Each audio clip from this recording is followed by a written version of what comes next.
Yvonne threw scalding tea on him while he was napping naked. She gave me my best parts of my life and my worst parts of my life at the same time. He suffered second and third degree burns, and it appeared she had intentionally targeted his genitals. I knew I f***ed up. I knew this wasn't going to get fixed. I had to go to a hospital, and I had to go now. I get in my truck. She has f***ing keys. I can't leave. I'm in the street naked.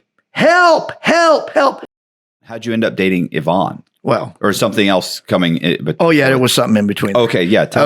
I know. I've known. And the funny thing is my pet name for her was Poison, because she used to go. Her name was Yvonne, but she used to like to be called Ivy. So I used to call her Poison. So everybody thought her real name. We'd be in the gym, lift the weights, and I'd be like, "Get it, Poison." And they go, "Is that her real name?" But no. I knew her. Her brother was a friend of mine that I ran with. I knew him from high school and from the street and all that. Me and him hung out, and he had 3 sisters.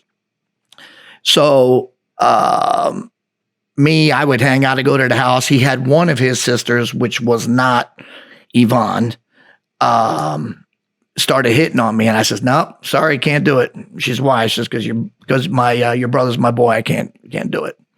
So one day he comes to me, he goes, "I need to see you outside, man." I said, "What's up?" He says, "It's okay." And I go, "What?" He goes, "You can, he says, "My sister wants you, dude, and it's all right." So I called him from that day was Mr. Greenlight, because as soon as he said it was okay, I went there, and we went there. So now this is the crazy part. All right. So Yvonne's sister is one of my kids' mothers. Is one of my kids, right? Is one of my kids' mother. Okay. Right. So yeah. So yes, I was with 2 sisters. Into a very South Florida thing. Yeah, it was 2 sisters. Right. 2 sisters, but it was many years apart. Right. And Yvonne was married to a friend of mine at that point when I had the baby with her. So I had 3 of my kids with my first girl, right. And then I had my last one with Yvonne's sister. Okay. How long did that relationship work? That was on and off for like 5 years. It was like a really weird thing. She would tell me she loved me, and then it was really odd. I said, "So what are we?" And this is crazy. And I said, "So what are we, Millie?" Her name was Millie. And she says to me, she goes, "Well, you're not my boyfriend. You're not my husband." I go, "So what am I?" She goes, "You're my lover. That's what you are." And I go, "Okay." But here we had a kid together. Like I said, I was successful. I had a job. I already had my own house. I worked for Publix. I was good. I went by her house. We didn't live together. She still lived at her place. I'd go by there and see her and the kid every day. And it was all good until one day I went there. She walked at a fence. She says, "Listen." I said, "What?" She goes, "Don't come around here no more." And then she just turned her back on me and walked away. I mean, just that quick. Never an argument, nothing. Just turned her back and left. And then I was like, "What?" So I went home. I told my mother. My mother was a very strong woman. My mother tells me, she goes, "She told you not to go around there no more?" I go, "Yeah." She goes, "Well, give that bitch what she said. Don't go around there no more." Right. I says, "Okay." So she didn't press me for child support. She could have. She didn't. I didn't run her down. I just let it be. And guess what? For like 20 years, Matt, I did not go there. Right. I waited till the kid was 21 years old. She had told him that somebody else was his dad. He had somebody else's name. She never knew it. So then when he became like 21 years old, I found him on Facebook. And I contact him and I go, "Hey, man, what's up?" His name is Josh. I say, "Hey, man, what's up?" He goes, "Yeah." I go, "Call me." He goes, "You know who I am?" He goes, "Yeah." He goes, "I heard your name before. Weren't you my mommy's boyfriend?" I said, I think it's a little bit more than that. And he was like, "Really?" So I told him, he goes, "You got to be shitting me." He was a grown man. He was able to accept it at that point. So within a day or so, apparently he must have went ahead and said something to his mom, because after that, she sent me the nastiest email in the world. "You son of a bitch, blah, blah, blah." Because basically what happened was she got exposed. I was gonna say you're a liar, and now you've been exposed. Like how can you be upset about that? You have to know that was a possibility. That's the way of the world today, my friend. This is how everybody likes to do things. Nobody wants to be exposed. Nobody wants to be accountable. Right. So no, there's no accountability. Everybody wants nothing. So I says to her, I said, okay. So I said, whatever. I just blew it off. I said, listen, the kid's 21 years old. He's a man. Let him make his own decisions. So me and him hung out for a little bit. This and that, on and off. We didn't have a great relationship. I said, listen, you don't have to call me dad because I wasn't your dad. I said, you can call me Andy. That's my name. This and that. So, and then we left it at that, and we were good. We talked back and forth for a while. And at that point I was married. I had a wife that I was married to for 23 years. She is a deputy sheriff in Palm Beach County. Okay. I was married to her, Italian lady, long time. We were successful. We had properties together. We both had good careers. So she, and at that point I wasn't living the gym life. I wasn't into any of that. And what happened was I woke up one day, Matt, and I got tired. My whole body hurt. My elbows hurt. I was getting cortisone put in my elbows, my shoulders. That was hurt. And I didn't work for anybody at that point. I was How old were you? At that point, I was like in my 40s. And then, so I went seeing my regular primary doctor. Primary doctor's like, oh yeah, here, take these. And he's giving me Vicodin. I couldn't sleep unless I took Vicodin. Right. So I was like, what? And that's not me. I don't do any recreational drugs. So I says, okay, I don't even drink. So what year was this? Back in early 2000s? This was like 2000, say maybe like 2010. Okay. Right. I was gonna say, yeah, because that's basically when the pill mills were going nuts. Like yeah. Oh no, yeah, but I had never seen that. My primary was just giving me a prescription for Vicodin, and I would take one. I'd sit on the couch, and this is when MTV still had on Jackass, and I would sit there and watch Jackass till I passed out. Right. But then I could sleep all night. My body didn't hurt. I could roll over. I was all good. I didn't lock. I said it, I would refer to myself that I would like lock up like the Tin Man. And so then after that, I went to the doctor, and I was talking to a guy one time, and I had never stepped foot in the gym. And the guy says to me one day, he goes, have you had your hormones checked? And I go, what?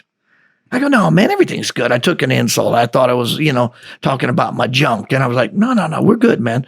But then I went. He goes, here, go to this clinic. I went to this clinic down in Boynton. The guy checked my blood, pulled it back, calls back, goes, come on in the office. And they had like a doc that would come in there, check my blood. He goes, man, you got low testosterone. Yeah. Go, really? I was going to say, you're in your 40s. I mean, it drops down to, for some people, it drops down to fucking virtually nothing. I'll never forget. It was 238. That's low. That's below isn't it like 340, 350 is the low end? I don't know, but it was 238. And I go, really? So I thought it was hocus pocus. And there was no insurance coverage on it. He goes, you got to come out of pocket and pay for this. And I go, okay, how much was it? And I think it was, I think it would end up being like $100 a week or something, because the way it worked out was like $400 a month. So I said, okay. So next thing I know, I get, everything worked out. The next thing I know, he sends me in the mail from Central Drugs, where they filmed Pumping Iron, which was right across the street from where they filmed Pumping Iron in Venice Beach, California. Right. So I get a bottle of testosterone, and I get a bottle of Durabilin. Mm-hmm.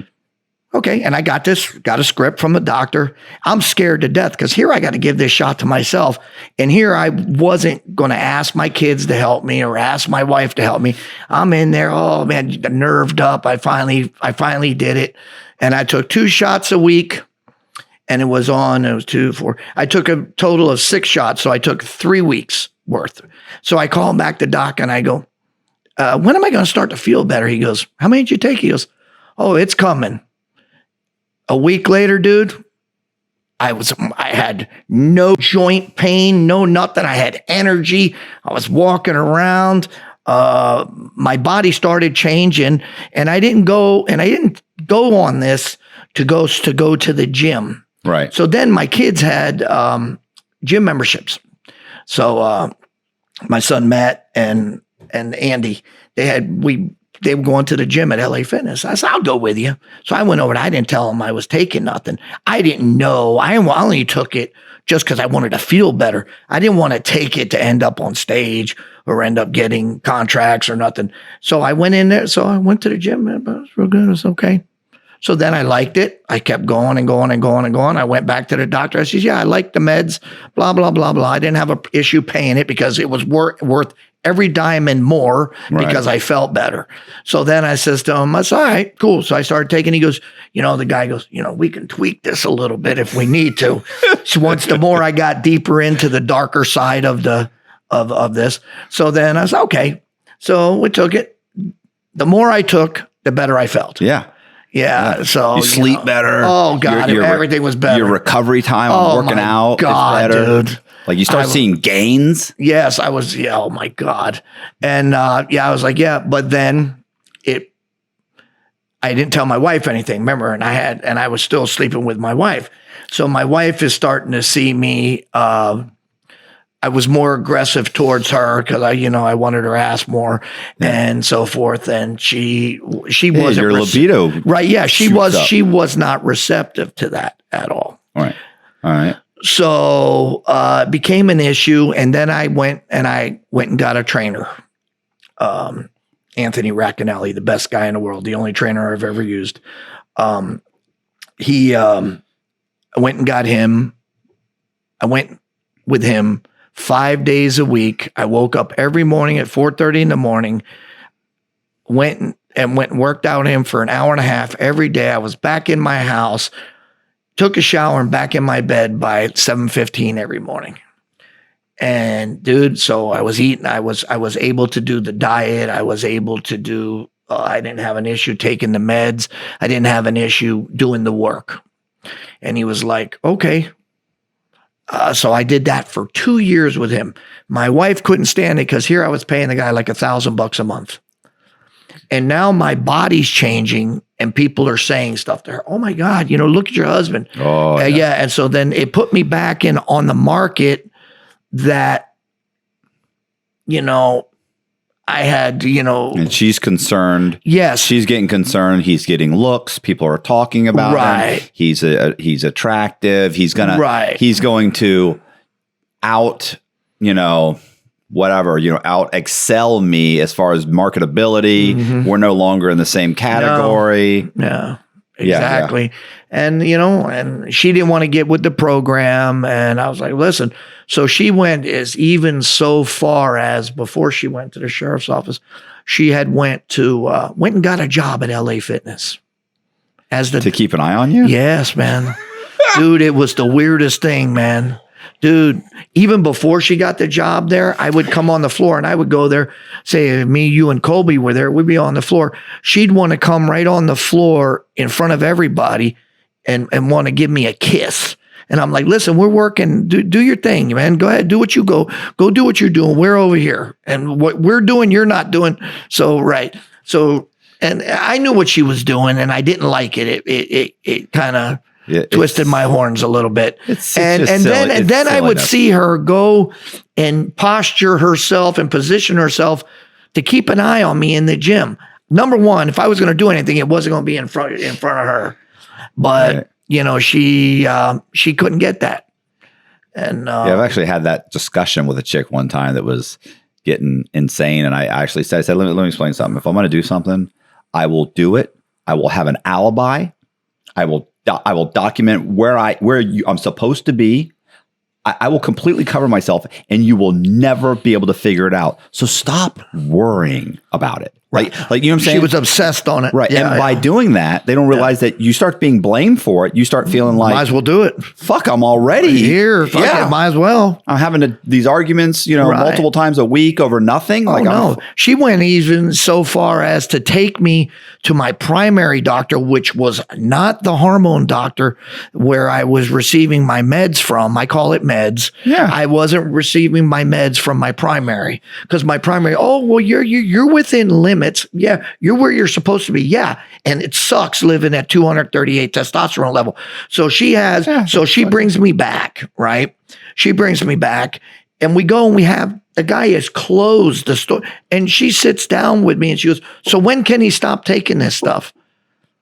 And the guy goes, well, if he takes it, he can stop taking it, but he's going to go back to an old man. And I looked right at my wife and I said, listen, I love you, but I'm not going to stop taking this because I'm not going to regress back into an old man that can't walk again. It's not happening. Right. Sorry. So, and then as my libido got higher, and trust me, my wife was sexy now. And she had no kids. I mean, everything was where it was supposed to be. She had it going on. And we had a lot of, I had a lot of investments. I had, a couple homes, property, cars, this, that, and all this stuff. And I told her, I says, can you get with the program? And she says, no. And I go, listen, you have seniority, honey. I love you. You're my wife. And I looked at her straight and I says, listen, you have seniority. I says, if you can't get with the program, I'll find somebody that will. And I didn't want to get like street with her like that. Yeah. That's like, what they say, what you won't do, 10 other bitches will. You know what I mean? There's 10 other bitches that'll do what, But you're backed into a corner. Right. Yeah. But then, dude, so I'm like, I wasn't happy like that, but I loved my wife. I tried to work it out. No, this and that. So then I says, okay. So, I didn't go out there and just, blatantly in front of her, start smashing other stuff. So, my kid's mother, my daughter told my kids, told their mother, oh, you should see Dad. Man, Dad's looking great. And she goes, yeah, is he? She goes, yeah. And so next thing I know, she calls me up. She's married. She goes, oh, I haven't seen you in a long time. I say, sure, go. So that relationship was over. You moved out. You got a divorce. No. Did you move out? No, I stayed there. Well, I stayed. But she's saying. No, she said she didn't want to get with the program, but we didn't talk about divorce at that moment. Okay, but your son said you should see Dad. She sees you every day. No. You live in the same house. No. Okay. My kid's mother, Matt.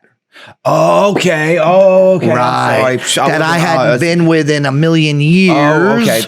Not Yvonne's sister, but my 3 kids' mom. I had 3 with one, and then the one son with Yvonne. No, I missed a step. I got you. Yeah, I got you. It's crazy.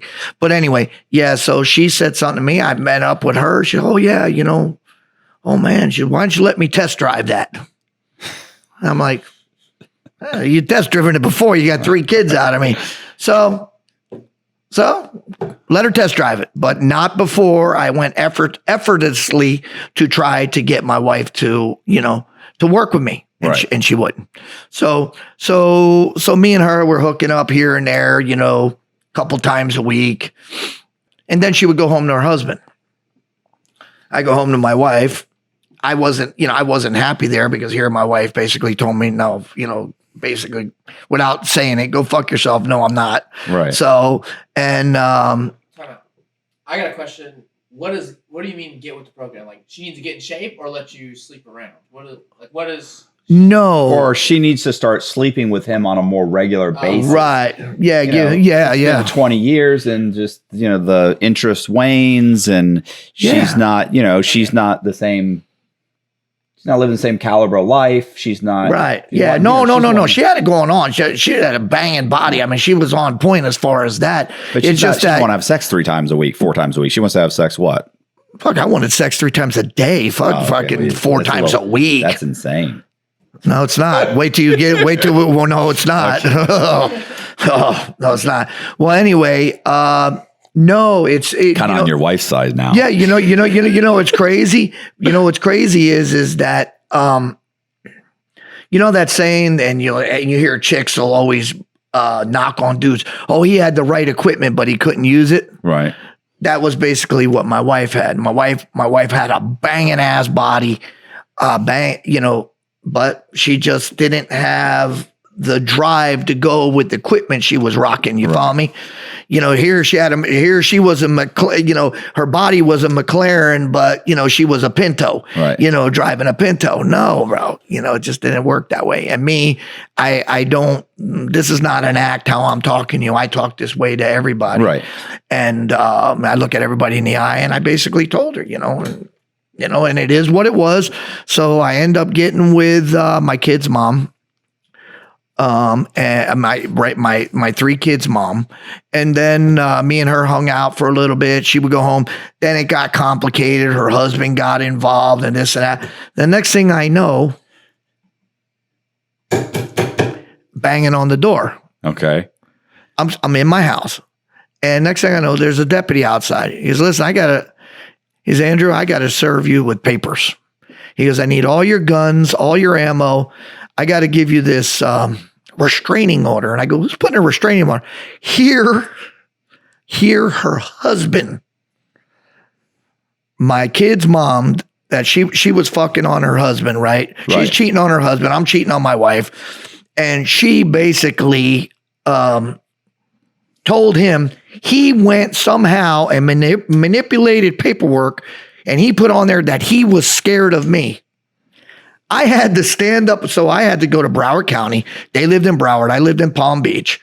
I had to go to Broward County, go and stand in front of a judge and go in there and go, "I haven't seen this guy in 10 years. And they asked the guy, "Mr. Martinez, is that true?" He goes, "Yeah." They grant no violence. I've never put my hands on him. He's never put his hands on me. Nothing. No threats? No. Okay. So if I had to stand up in court, I had a lawyer, and the lawyer stayed quiet. Just like you say, some shitty lawyers. Yeah. They just sit there and collect their check.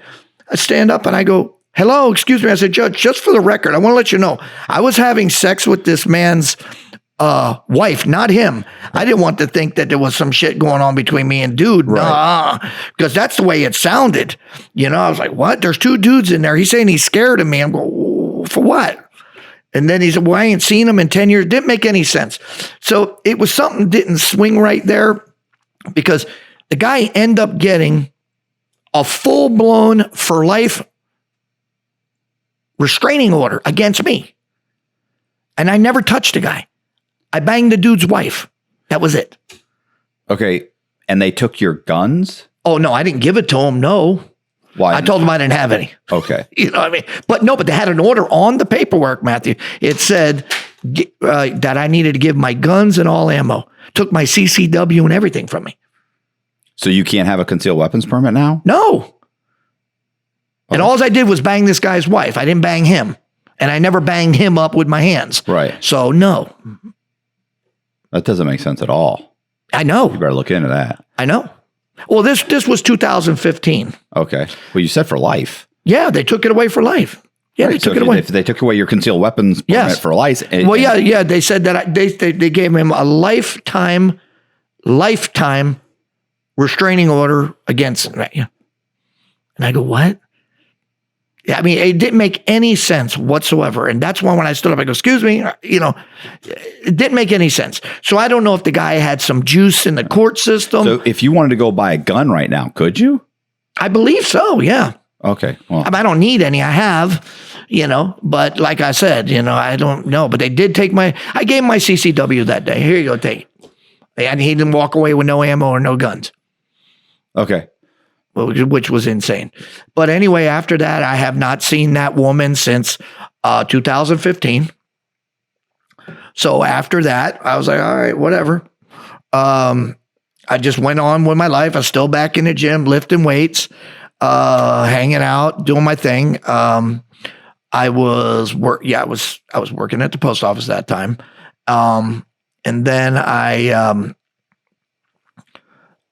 Facebook the chick, Yvonne Poison, she always would post pictures of her on there, on the thing. And I was always comment. She almost had like a fan club, but she was a runner. She was not a weightlifter. Okay. She was a runner, and she went ahead and had these implants put in. And then the first thing she does is put up a profile picture of her standing to the side like this with these giant hooters, right? So I said, oh, somebody's done some work. Right? So I commented this and that, blah, blah, blah. So I went back and forth with her. We talked every once in a while on the phone because I considered her my sister-in-law because she was basically my son's aunt. Yeah. So I was like, all right. So me and her went back and forth one time. So one time she calls me up. That's when all the chicks were doing that HCG diet. Were you out there? I was locked up. Yeah, they were doing this HCG diet. It's like a pregnancy hormone. Yeah, like guys will do it now to clean up off they're doing a cycle. If they're doing an anabolic cycle, they'll use HCG in it. You know, if you're a younger cat, it supposedly puts your levels back. And if you want to have a baby, it supposedly makes your sperm count high, this and that. But whatever. So she calls me up. She goes, do you know anywhere I can get like HCG? And I go, yeah, I got some. I didn't use it. And I go, yeah, I got it. I said, listen, I'm not. She goes, all right, well, you says you're way up there. I go, yeah. I said, I'll tell you what, I haven't seen you in a million years. I said, I'll bring it down. I'll bring it down to you. I says, but I said, I'm not going to charge you for it. I says, can you make me something to eat? And she goes, yeah. She didn't have no husband. She lived in a house with her daughter, which was like, I think 19, 20 years old, something like that. Her name was Alexa. And I says, okay. I go down. I bring her down the stuff. I walk in her house. She's there with a wife beater on in panties. So, I mean, so she knows she's not scared of me, but here she's in panties and a wife beater, no bra, titties poking. I'm like, all right, whatever. But I didn't look at her like that, right? I didn't look at her like that. So next thing I know, so she makes me dinner, I eat, and I show her how to mix the HCG and this and that. She said, okay, no problem. So, I don't know, it was that same day, right? I'm down there bringing this girl this HCG, completely harmless. All of a sudden, boom, boom, boom. I thought I'm getting raided by the SWAT team. Here, it was my wife. My wife didn't follow me there. My wife had bought a GPS, planted it on my truck. Okay, I had no idea. I didn't know that my wife was so obsessed with me on this level, right? So then I'm just down there giving this chick. I'm not down there fucking this girl. Right. So I answer the door and I'm sitting there. She answered, what are you doing? I said, I'm down here. I said, she needed something and, and I'm getting some food and I'll be home. And I says, and so then my wife causes a scene down there. So I said, Yvonne, thanks for the dinner. And I says, and I left. I left her there. So I left my wife there talking shit to Poison Ivy. And I'm like, all right. So I get home and Poison calls me after she left. I left before I left her there. I was like, goodbye. I'm embarrassed. This is bullshit. So then, I still haven't figured out that there's a GPS on my truck yet. So I don't know, it was maybe a week or so later, me and the chick are still laughing about this shit, how this woman banged on the door. So then I says to her, all right. So when she asked me, she goes, hey, listen, you have any more of that HCG? I says, yeah, sure do. All right. Because every test thing they sent me HCG with it. So I say, here you go. So I give her the HCG. Dude, as soon as I passed Griffin Road and the turnpike, my wife would call me and go, where are you? I says, I'm heading down south. Okay. She'd hang up with me and call the chick. So she knew once I passed a certain spot, that I was heading over to that girl's house. And at this point, I wasn't fucking her. Right. So then I'm there. I'm like, oh, wow, this is great. So next thing I know, I'm calling. So then I still haven't figured out there's GPS on the truck yet. I figured she had something on my phone. So I went and had my phone looked at to make sure somebody didn't have like some tracking device. Still couldn't figure out that it was on my truck. Right. And it was. I found it one day. It was a long time ago later, but I found it. So then I'm down there and she comes again. And Rosie showed up there twice, pounded on the door. And but Rosie's not a deputy at this point, so this is how she didn't lose her job over this. Right. So then I says, no, I'm not fucking her, man. I said, stop. What are you doing? And then, you know, it wasn't a secret that she knew that her sister was my son's mother. Right. So it wasn't a big secret. Well, anyway, so she calls me up one day and she goes, hey, she goes, me and you've been friends a long time, right? And I go, yeah. And she goes, your wife's chasing you for some reason. She says, I'm very curious. And she's calling me on a video call, right? Are you still living with your wife? Yeah. Okay. So, yeah, I'm still at my house. Yeah, I mean, we haven't even talked divorce yet. Okay. We haven't even talked divorce yet. You know, and then she says to me, we're talking on a video. So I'm on a video and she goes, do you mind if I test drive that? And she points at my cock. Okay. And I'm like, well, I says, yeah, well, I guess so. She says, you know, I says, yeah, no problem. She was sexy. If she was anything like her sister, I was like, fuck, this is going to be great. So I was, you know, I was given an opportunity that I couldn't pass up. Okay. Right. I would have been an ass. I would have been a stupid ass if I did. And I couldn't have lived with myself.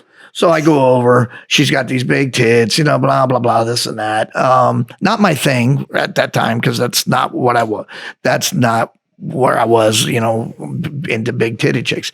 So anyway, she says to me, oh yeah. So she goes, oh, fuck. And she goes, so you use what? I told her what I use, and I use testosterone. And she goes, oh, okay. She goes, God damn. She said, I've been looking for a motherfucker like you all my life. Right. And so I says, okay. So I said, all right. So I went back to my house. So that was like in 2016. And she says to me, well, she knew my situation with my wife. So no, my wife comes back there one day, bangs on the door. At this time, I've already fucking the chick, right? So my wife bangs on her door, boom, boom, boom. Next thing you know, she goes, that's your wife. I said, she goes, I'm letting her in. And she goes, she asked me if you're fucking me, if we're fucking, I'm going to tell her, yeah. I says, go ahead. I'm sitting there eating. I'm sitting there in my shorts eating rice and beans and some ground turkey. And then she says to me, she says, she comes in. So my wife has her phone out like this and she's videotaping inside the girl's house. Oh my God. So the chick tells her, yo, turn that fucking video off. And my wife goes, look at him. He's here with his new bitch, you know, and she's in this house, right? And I go, oh, fuck, here we go. And I see this chick getting wound up. And I go, yo, I said, Rosie, you need to stop. I said, because this Puerto Rican bitch will beat your ass. I said, stop. I'm still eating, man. Next thing I know, them two motherfuckers are full-blown swinging. Barroom brawling. Boop, beep, out. I mean, what? So the chick obviously had my old lady by the hair, tossed her on the fucking ground and mounted her ass and was fucking proceeding to drill her. So I pulled the one off, got the other one, this and that. I got my wife. I escorted her out of the house, put her in her truck. I said, go to fuck home. I said, this bitch is going to kill you. Go home. So anyway, she went home. I spent the night. I went home the following day, and you can see how your wife would be upset, right? Like, I mean, what, did I stay there? Yeah. No, I don't. No, I don't understand that part. You're not the only person that said that to me. Oh, you should have went with your wife. Listen, if my wife was doing what she needed to do, I wouldn't have been over there with the chick anyway. You follow me? At this point, you kind of have to divorce the wife, right? Like, yeah. Although I've known guys where their wife, like they've been married 25, 30 years. And they get to a point where the guy ends up, the wife is just not really interested, right, romantically with the husband anymore, but she doesn't want to get a divorce. And she thinks, oh, well, you should just deal with it. And the guys are like, no, they start seeing somebody. The wife finds out, but the wife's like, I don't want a divorce. They're like, well, I'm not going to stop seeing this chick. Yeah. And they're like, okay, well, just try and be respectful and, right. like, don't lie to me about it. And I know guys that, they've had a girlfriend for 5 years, and it's so normal to them that the wife will call the girlfriend to say, listen, I've left 2 messages for Jimmy. He's not responding. Is he with you? And they're like, yeah, he is. We're here on a boat. He doesn't get reception. And give him the phone. My dad did that. That's my nuts, dad did that. I used to see my dad. My mother, I remember when I was young, my mother used to send me to go into the club to go get my dad where he was with his girlfriend. You know what I mean? But then again, and this is, we're going to backtrack a little bit, but then, my biological father was a pimp, a real pimp. Right. And he had girls working for him and this and that. And I had no idea. He used to tell me on my bicycle when I was little, he says, hey, go in the corner over there and go tell me what nice lady's standing over there and what she's wearing. I said, okay. I come back and he would throw me some quarters to go play pinball. I didn't know it. So then we would get in the car later on and he'd pull up to the nice lady that was on the corner and she'd hand him a bunch of money. I had no idea. He didn't tell me nothing. He didn't go, oh yeah, by the way, son, I'm a pimp. Right. He didn't know that. So later on in life, my mother told me that. My mother knew it. My mother knew it and was accepted. My mother knew that my father had girlfriends. And the way my dad explained it to me was when he got older, he goes, son, he said, we're never going to talk about your mom. He says, but there's certain things there's certain things you do with other women that you don't bring into your house. And I go, all right. He goes, that's all you need to know. He says, one day you'll figure it out. I said, okay, Pop. And that was it. Just like he had told me that there was women that would obsess on men. And I was looking at what? He told me this when I was young. Everything my old man told me, this goes from my biological father and my stepfather came true. There's nobody told me that nobody told me that this was going to happen. Right. I've had, friends that have been shot, that have been stabbed, been run over, this and that, but not on this level of violence. But so you go back home the next morning, you stay the night, you go back home. Yeah. And I'm like, listen, I mean, our life, I says, me and you are done. So then she wants to debate it again. Oh, you let that girl beat my ass. I said, no, well, you came over there, you came in the house. And, I said, number one, you shouldn't have done that. Right. And, and I go, listen, our relationship is over. I said, remember, I came to you. And I told you this. Nobody wants to be accountable for that. I went there and I told you, hey, look, this is the problem. Can we try to fix this? No. No. To me, hey, I don't want to romantically be involved with you anymore, deal with it, is really the same as, hey, I want to have a girlfriend, deal with it. No, I didn't want that part. Right. If my wife would have got with the program and would have been. But that's what I'm saying. Right. She's saying, I don't want to be romantically involved and you have to deal with it. Well, then, okay, then for your response is, well, then I'm going to have a girlfriend or I'm going to sleep around. Right. Now you have to deal with it. Like right. I didn't, you gave me an ultimatum, right? That I had to deal with it. So if you're saying I have to deal with this, that's how I dealt with it. You have to deal with this. And that's no, I want everything. She's saying, no, I want it my way. And there is no caveat. Right.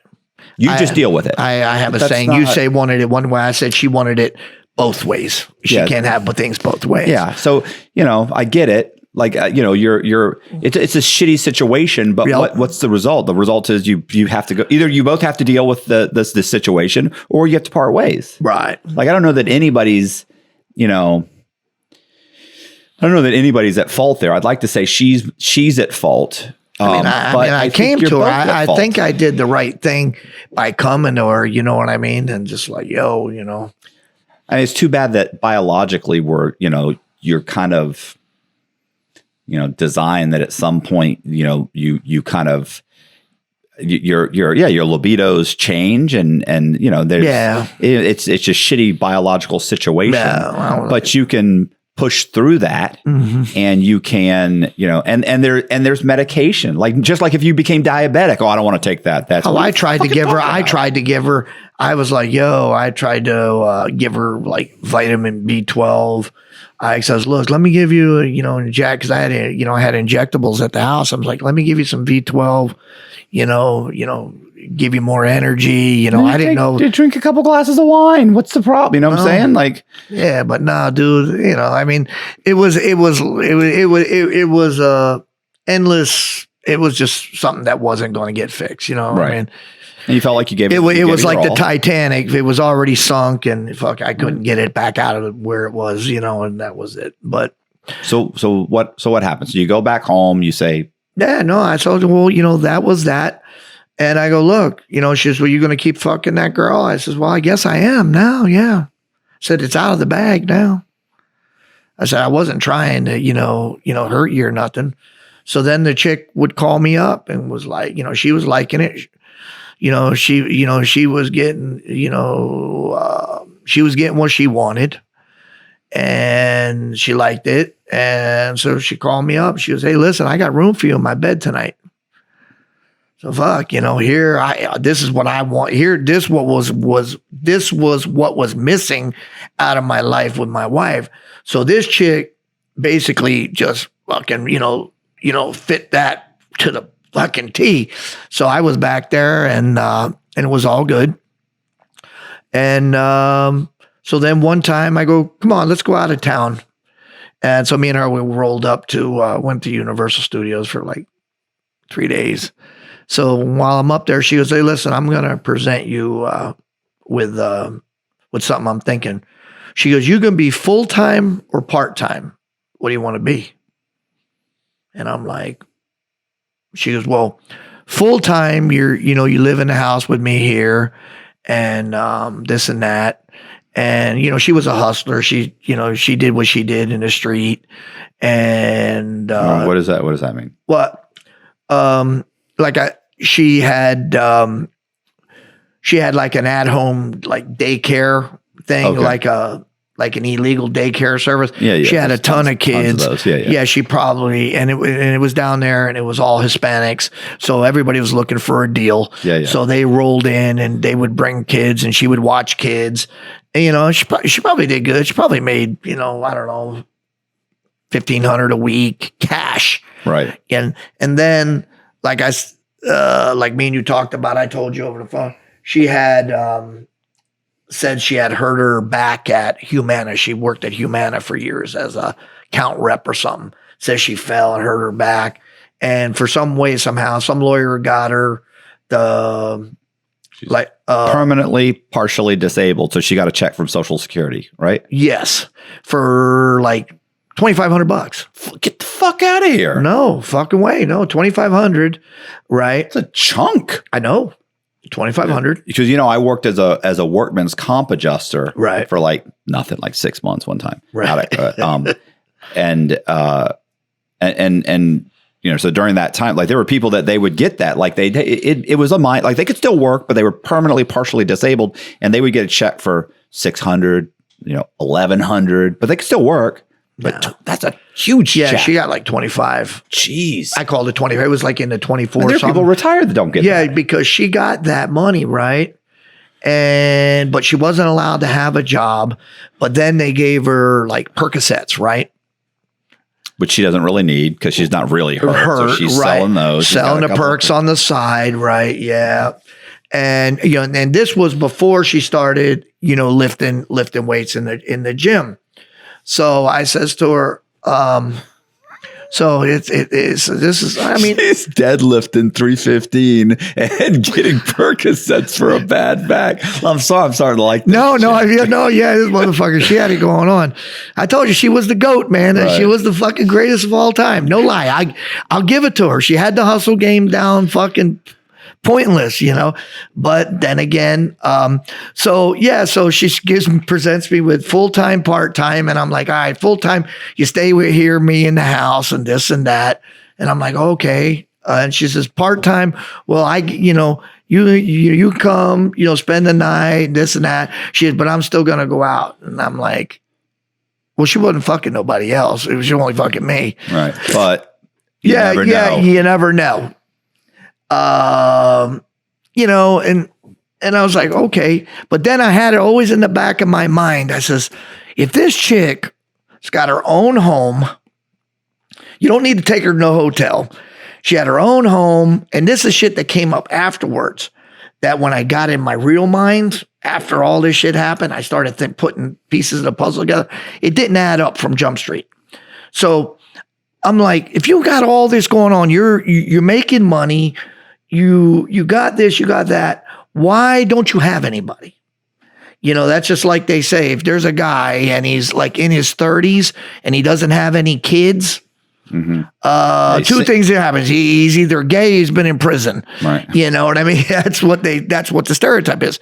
But anyway, so I couldn't figure out. She had 2 kids. She had one, she was married to my friend, and that kid was like 30 some years old.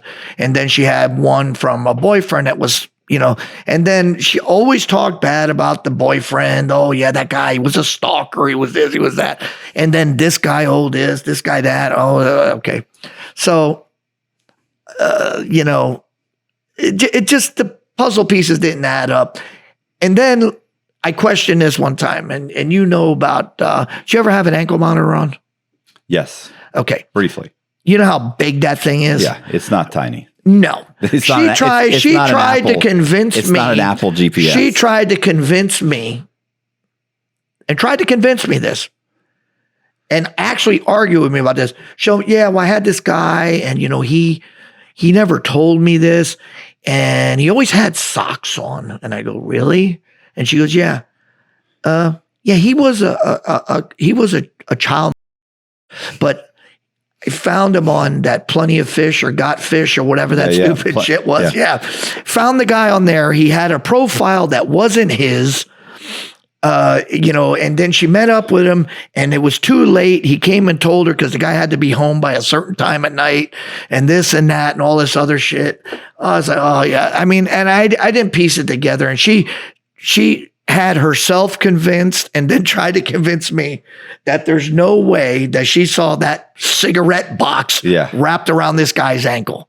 And I just couldn't, I had a hard time believing that. And just, it was, it was just insane on how everything rolled.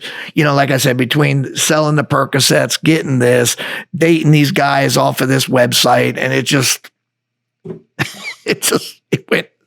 it was just crazy. I couldn't, but like I said, I didn't get it all together. And I still think now when it's quiet about some of the shit that she said, it just didn't match. Yeah. But like I said, she had it going on. She had the daycare. She had selling her Percocets for $1,000 a month. She probably had, I don't know, almost $5,000 a month coming in, on, just on the slide, which was good. I told her that I would just pay for her car.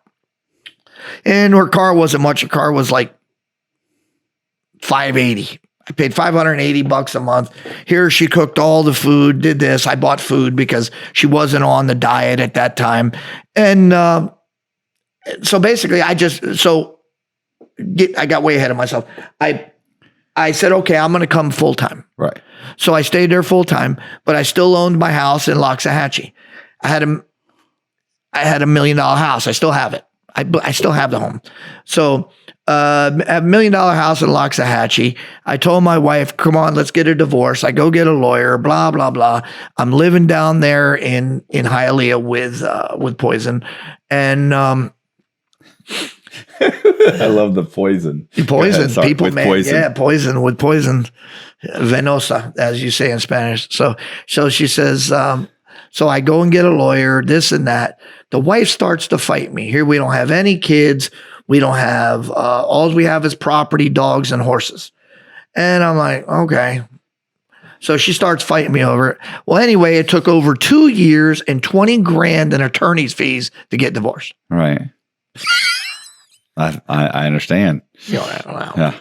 Yeah, but like I said, but there was nothing. But she just made it hard. Yeah, she's angry. She's bitter. She's pissed off. You know how it is. Yeah, but don't a be woman mad. Scorned. Yeah, but don't be mad. Yeah. So, but then again, now here I have my life with Poison, and I'm living in her house, and she had one daughter that lived there with us, Alexa, and I'm like,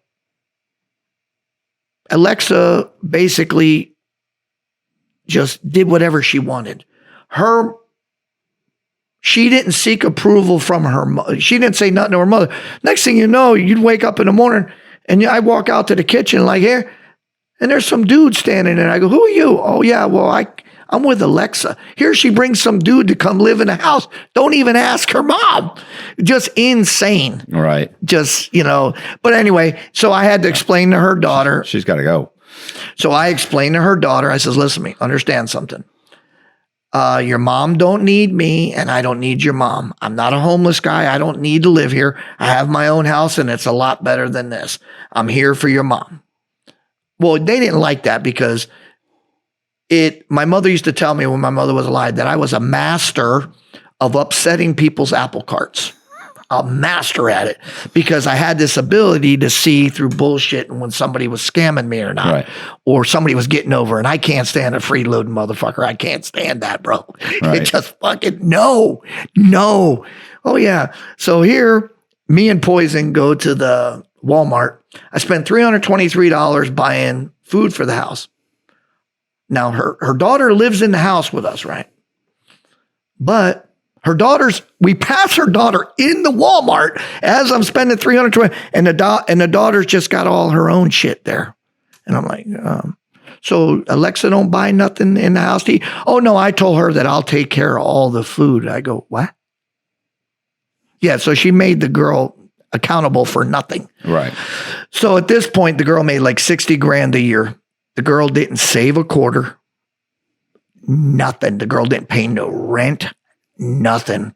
The girl had a leased car, didn't have a business to write it off on, insurance through the friggin' roof because, leases are, just everything was wrong. So wouldn't take the trash out, wouldn't do nothing. Here, I'm not looking to be somebody's dad, dude. I already got my own kids and my own kids were fucking bad enough, Right. But yeah, so eventually Alexa left. Alexa went to go live someplace else where I don't know.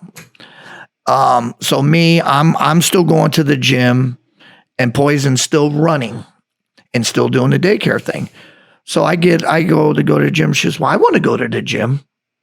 And I go, you do? I said, okay, it's not like running.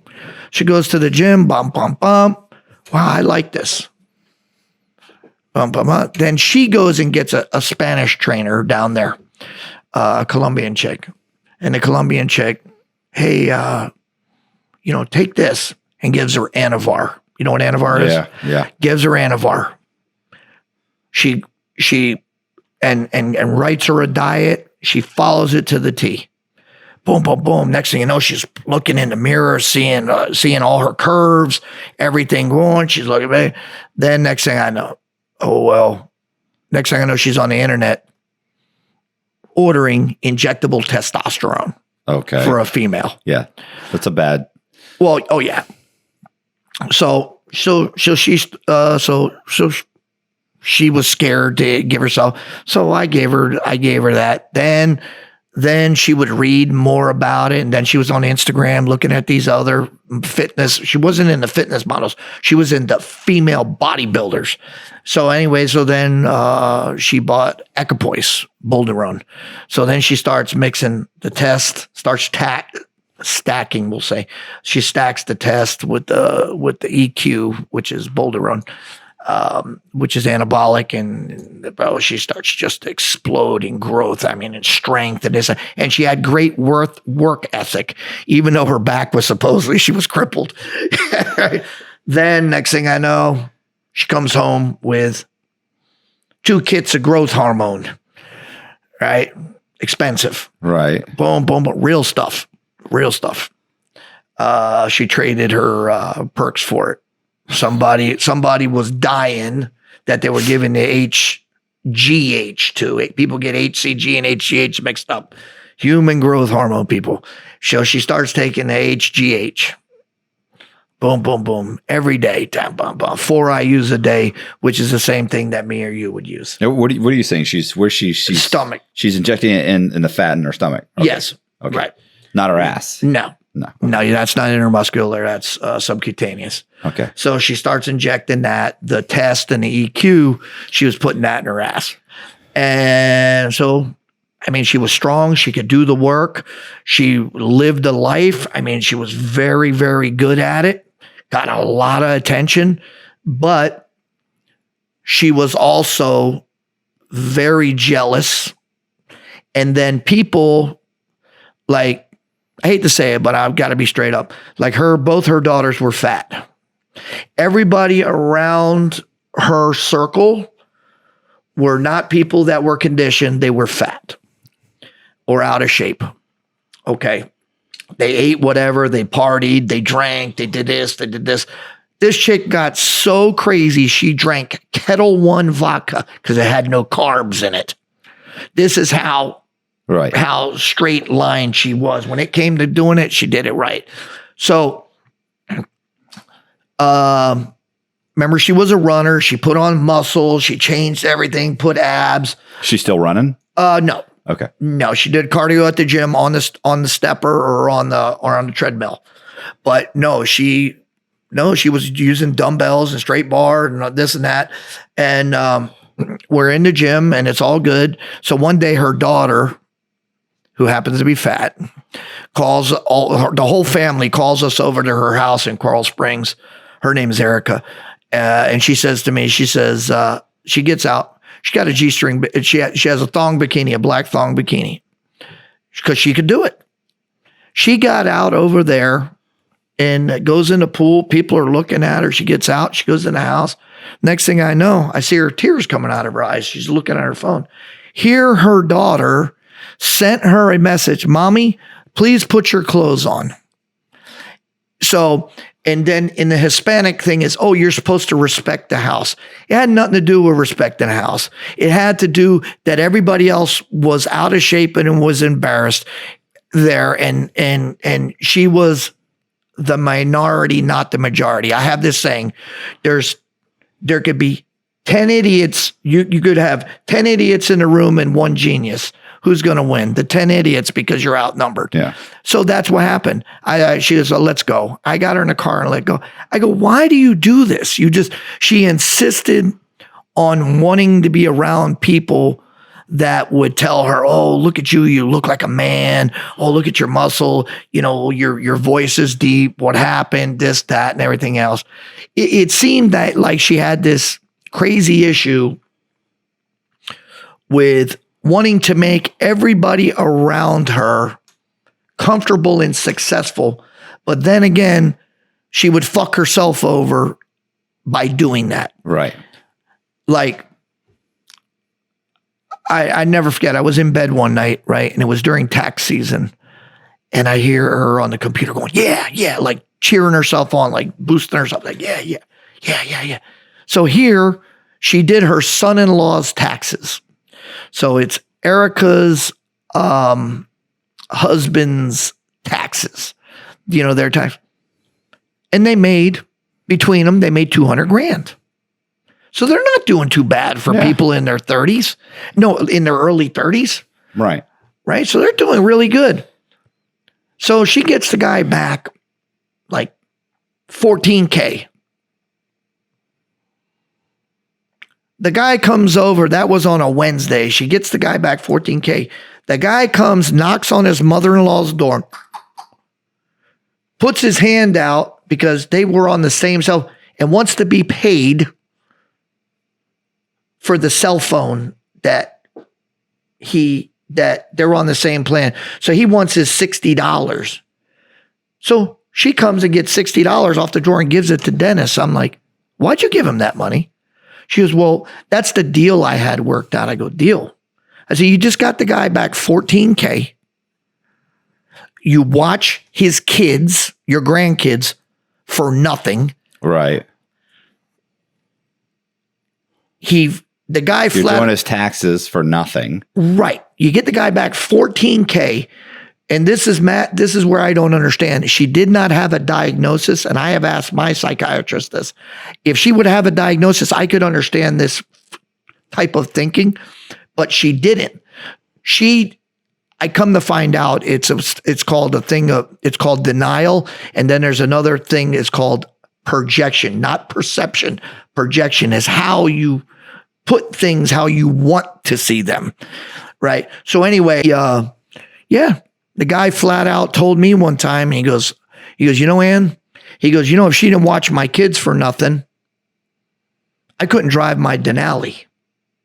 And I'm like, what? And so I went back and I told her, and I go, do you know this guy just basically throws it in your face? Here you're driving a piece of shit Dodge Charger. This guy's making $200K a year. Okay. He's getting his kids watched for free. And the guy flat out throws it in your face that he can't drive that Denali. Right. Yeah. If you're not doing this for free, bro, Okay. that kicked me dead in the nuts. I was like, God, you know, she didn't want to hear it. She did not want to hear it. Just like one day, this is going to really trip you out. One day I walk in the house. I look on the wall. TV's gone. Yeah, Matt, TV's gone. What does that mean? The TV was gone off the I wall. understand. Just the Someone cable. took it or what? She gave it away. Why? Well, my grandkids needed a TV, the same ones that their parents made $200K, and were getting everything else for free. Right. She give them the fucking TV off the wall. I go, what? Right. And I don't know. And I would ask her, I says, why do you kiss these people's ass? Right. And I could never get a straight answer. So one day she tells me, I need them. You don't. They don't bring any value into this house. And I explained to her that they take everything away from you. Right. And nobody's going to stop taking. If you keep giving it, nobody's going to tell you to, oh, guess what? I don't want it. Right. Right. They're going to keep taking it. But that's the way Nobody's looking out for you but you. Right. But she didn't get that point. Right. She didn't get that. And I was like, what? I mean, what is it you don't understand about this? So how long did y'all, I mean, you know, you dated for? From 16 to 2020. But I'd known her for 40. Right. Since I was 15 years old. Okay. So I knew her, and I knew her. I knew her. I knew her brother, her sister, her mom, her dad. Right. I was in the hospital when her mother died. And, I'm like, yeah. So, it was really, really, really weird this is the best one. So remember she has this Dodge Charger, right? So I go out, walk outside the house one day. I'm looking at it that has independent rear suspension. So the tires are cambered in like this. And I'm like, looking at the car. I look underneath the car. The whole underneath the car, Matt, is covered with concrete. And I go, okay. I go, Yvonne, what did you run over? She goes, I didn't run over anything. I go, well, I didn't do it. I go, who drove the car? She goes, Alexa. Alexa, what did you hit with the car? Oh, I didn't hit anything. I go, so I throw my hands up in the air. I goes, so let's get this right. Nobody knows nothing, but I'm stuck here going to have to fix the thing. So I got to pick. So I said, what happened? The aliens came in the middle of the night, picked it up, and then dropped it back down. Well, so then I get with Yvonne later on. I says, Poison, she smashed the car. Well, she says she didn't. I go, well, you didn't. Oh, yeah. She did not want to hear it. The kid said, oh, I didn't smash it. So then I got with the girl's boyfriend. I go, his name is Yandri. I said, Yandri, what happened with the car? Well, we were drunk and Alexa ran over a parking stump and it got wedged underneath the car, underneath it has like a plastic shielding under there to keep the car from flying up in the air at high speed. That was all ripped off. He goes, yeah, man, he was just stuck under it. We were driving. Sparks were coming out, concrete. It was powder everywhere. I go, really? I go tell Yvonne that. I go, look, I found out. No, that's not what happened. She said, no. She said she didn't do it. That's okay. So anyway, I got stuck fixing the car. I fixed it. Yeah, but it was like so weird shit like that. Right. So she's got some issues. And first of all, after that conversation, why didn't you, at that point, you didn't think, look, something's not mentally right with this chick? Yeah, but I was already in love, dude. And, you know, I was already there. I had already established myself there. So, I mean, I'm not at fault for like when I first got there because I didn't know this madness had existed. I was already there and was already established before all this crazy shit came out, like questions from like the guy with the cigarette thing, you know, with weird shit. So it's the frog in the frying pan. Right. Yeah, exactly. Slowly, a little here, a little there, not quite enough to. Right. And then she used to say, and then her thing to get out of answer. And then I would ask her, I told her, I says, how come there's one story, but you have 6 different versions of it? She would have a saying, I don't remember, I forgot, and it doesn't matter. Right. And if somebody says that to you, run. Right. Because let me tell you something, I never expected in any day, you know, I mean, she was my ride or die, this chick, man, dude. And I never, ever, ever, ever thought, no. No, like I said, she gave me my best parts of my life and my worst parts of my life at the same time. You know, with that. I mean, it was great. It was great living, waking up with the same person that did the same thing as you every day. It was like there was no, you know, we got up every morning at 4:30. There was no fighting over who ate what food, you know, who was going to eat Burger King because we didn't eat meat. She didn't eat it. I didn't eat it. So there was never any garbage there. Right. But I think what happened, Matt, I think she was living a double life because the oldest daughter, Erica, she would never let me talk to her. If there was an issue, Erica, I said, well, let me talk to Erica. We can work it out. I'm a car salesman. I will work out anything. We'll get it fixed. Right. But she would never let me do that. And I thought that was like the weirdest thing. And here I'm established there, and her daughter sold her house and she wanted to come and live there in the spare bedroom while they found a new house. And I was like, okay. So yeah, I couldn't say nothing. So the daughter told Poison, I wasn't there. She goes, tell Andy to go back to his house in Loxahatchee while I live there. And Poison told her no. That was the only thing that I know for sure that was spot on. Told her no. Right. No. I mean, but that was crazy. I mean, that would be, the fact that you would even one, think to ask that, and two, think that you were in a position that you could get it.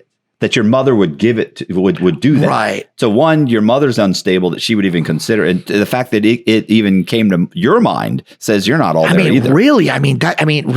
But nobody wanted to identify that, how weird that was. I was able to identify it, and I was like, man, oh man.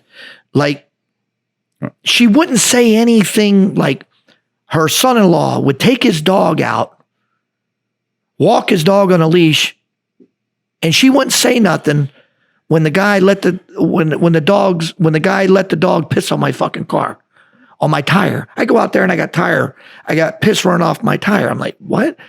So I said, listen, I finally told her, I go, look, because she didn't want me to say nothing. Because when I say something, you hear it. Right. Oh no, let me handle it. I'll talk to him. I'm like, he didn't. I don't think she ever wanted to hurt their feelings or ever check them. Or to make them feel right, like any kind of anything. It was odd. She didn't want any animosity, but it was all right to. I was going to say, yeah, she got over that with you. So what happened? How do we get to the situation like that?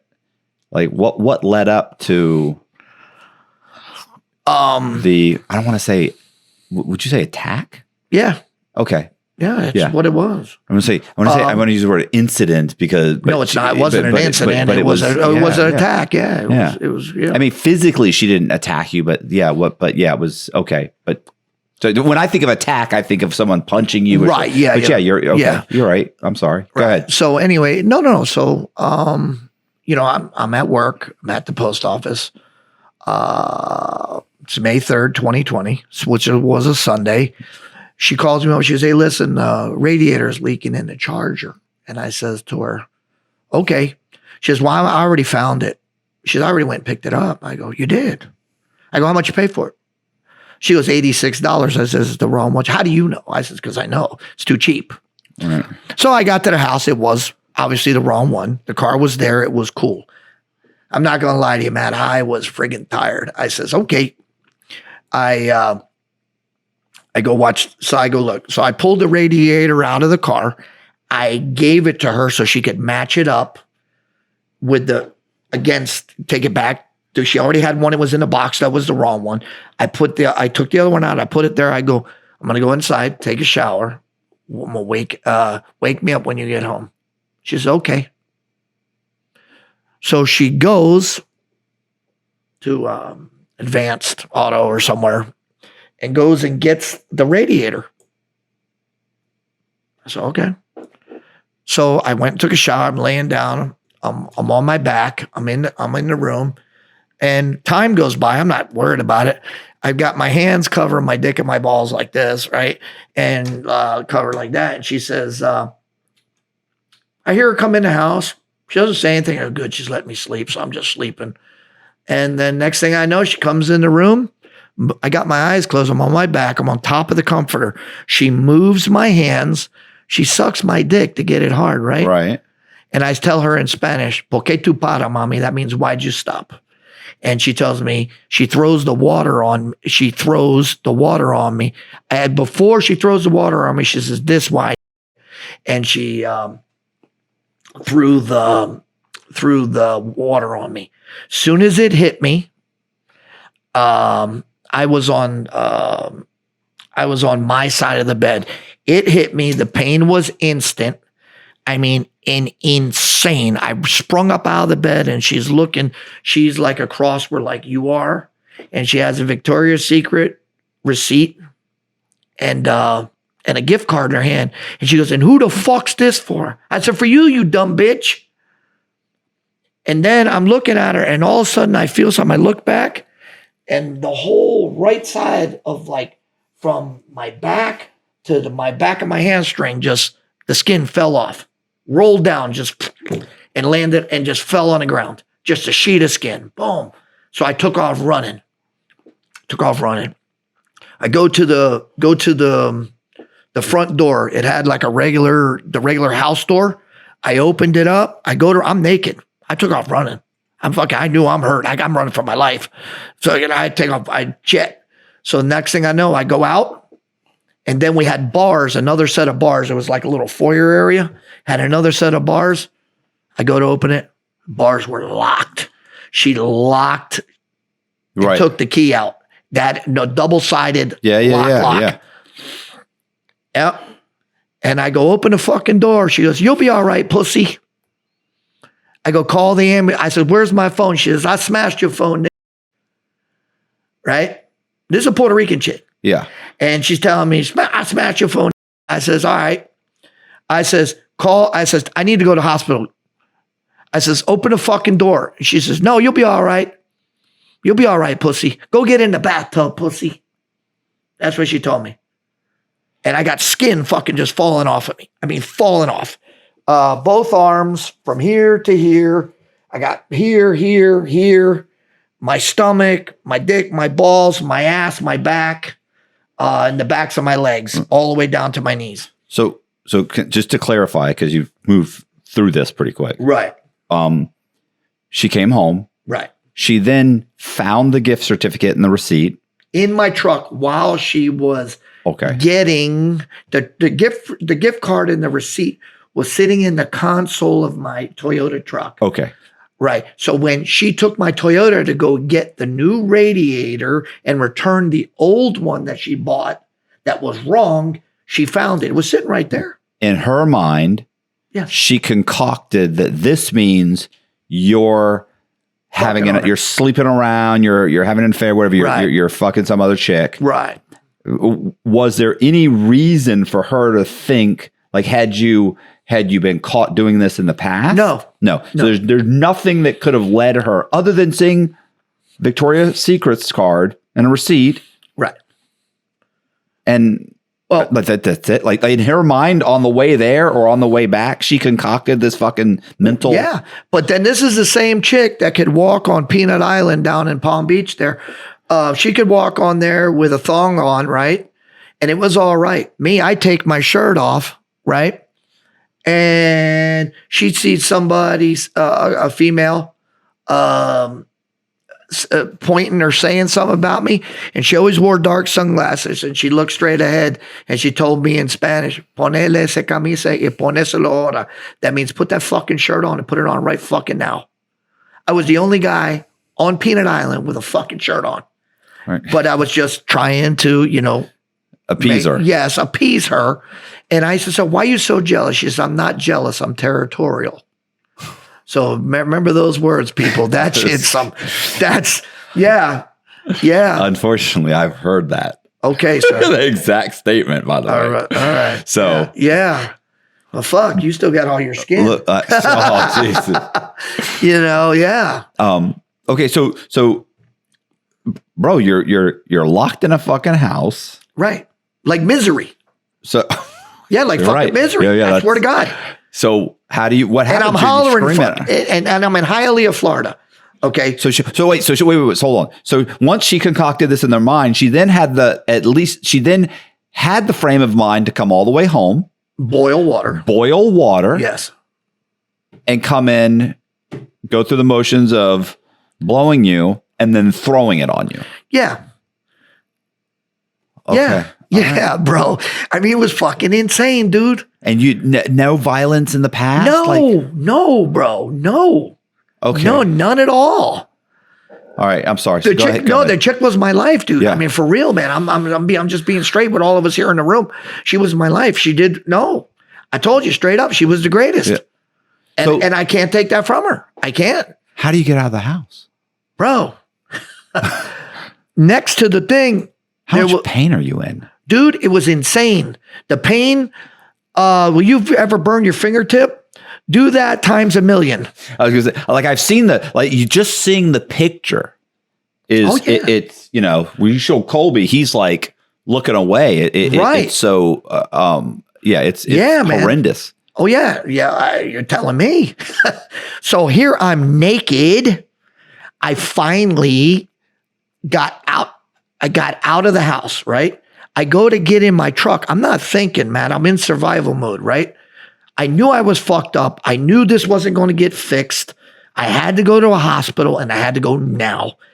She told me she smashed my phone. No. So I go get in. I get in my truck. Not thinking. I get in my truck. She has the fucking keys. I can't leave.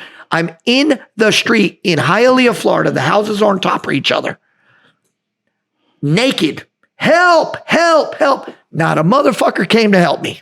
All right. So I ran back in the house, right? She goes, "I'll be right back. I'm going to go get ice." She has the keys to my truck. She gets in my pickup truck, leaves. I go back in the house. I look around. She did not smash my phone. I found it. I called 911 and I said, "Look, I just been burned. My skin's falling off. Get here now."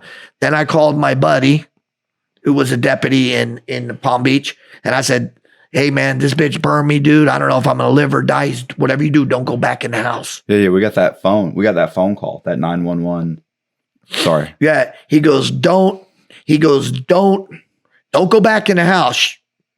And I go, all right. So I had put on my boots from work and my shorts. I had no shirt on. I got So I call. Next thing I know, she's still gone.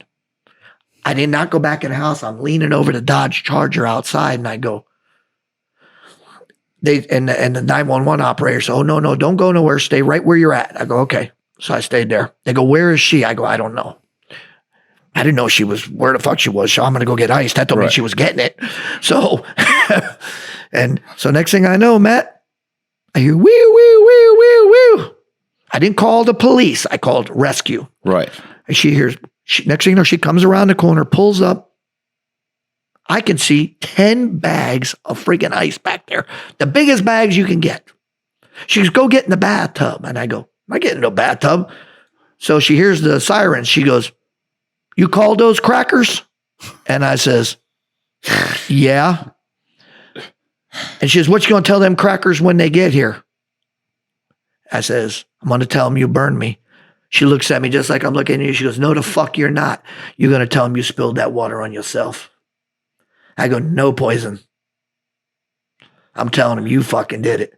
That rescue truck came around that fucking corner. That bitch got in my truck. I never saw her till 892 days later in court. Okay. So the rescue truck sees me. Right. It was a rescue truck, not a fire engine. It was a rescue truck. It had big 4 doors on it and the ambulance part on the back. Matt, I never even went in the back. They looked at me and they go, "You're a fucking trauma alert." Yeah. They go, "How the fuck are you still standing?" I had no skin. You could see my shit was gone here. You could still, I wasn't naked. I had shorts on it and I showed the guy my dick and my balls and shit. And he was like, "Oh, fuck." Next thing I know, he goes, "Bro, how are you still walking?" I said, "I don't know." So next thing I know, we go around the corner, we go to a school. I hand him my insurance card and my driver's license. He goes, "I don't need your fucking insurance card." I figured I'll be, just fucking getting regular services. I'm at the doctor's office because my mind is in straight survival mode. Right. Right. It's not thinking. So then he says to me, so they take me around the corner. Next thing I know, I see some cops surround this field at a school, and here comes a Trauma Hawk helicopter, rescue helicopter, sets down. They put a towel over me, pushed my head down. I couldn't see, and I walked to the trauma unit. I mean, to the Trauma Hawk. Some plastic thing over you. I mean, what about all the dirt those things throw? Like, no, bro, no. I had like a. I want to say it was white. It could have been plastic. Okay, all right. I was covered. Oh, okay. And I got on, and I got on there, and I took it out, and I was there. I'd just be concerned about because listen, losing your skin, like, oh yeah, the likelihood of infection that will kill you. Yeah. Is overwhelming. Like, people are like, "Oh, you got like this." It's not a sunburn, bro. Like, you can get infected so easily, and I know. And there's germs everywhere. Right. Like, what's keeping you alive is your skin. So it's your largest organ. Right. So anyway, at that point, I'm I get in a Trauma Hawk. It was so weird. The guy had just like you see like in Top Gun. Right. The pilot's got a full-blown helmet on with a thing, and you can't see his face. And then he just, dude, that thing took off. Yeah, it's like a military helicopter. It's not, dude, it went up, and it's dead quiet in there. Right. It's dead silent. It's more quiet than where we're at now. And it just took off. 6 minutes later, I'm at the University of Miami, Jackson Memorial Burn Trauma Unit. Dude, when I got off of there, bro, I'm in there, and they bring me in this room.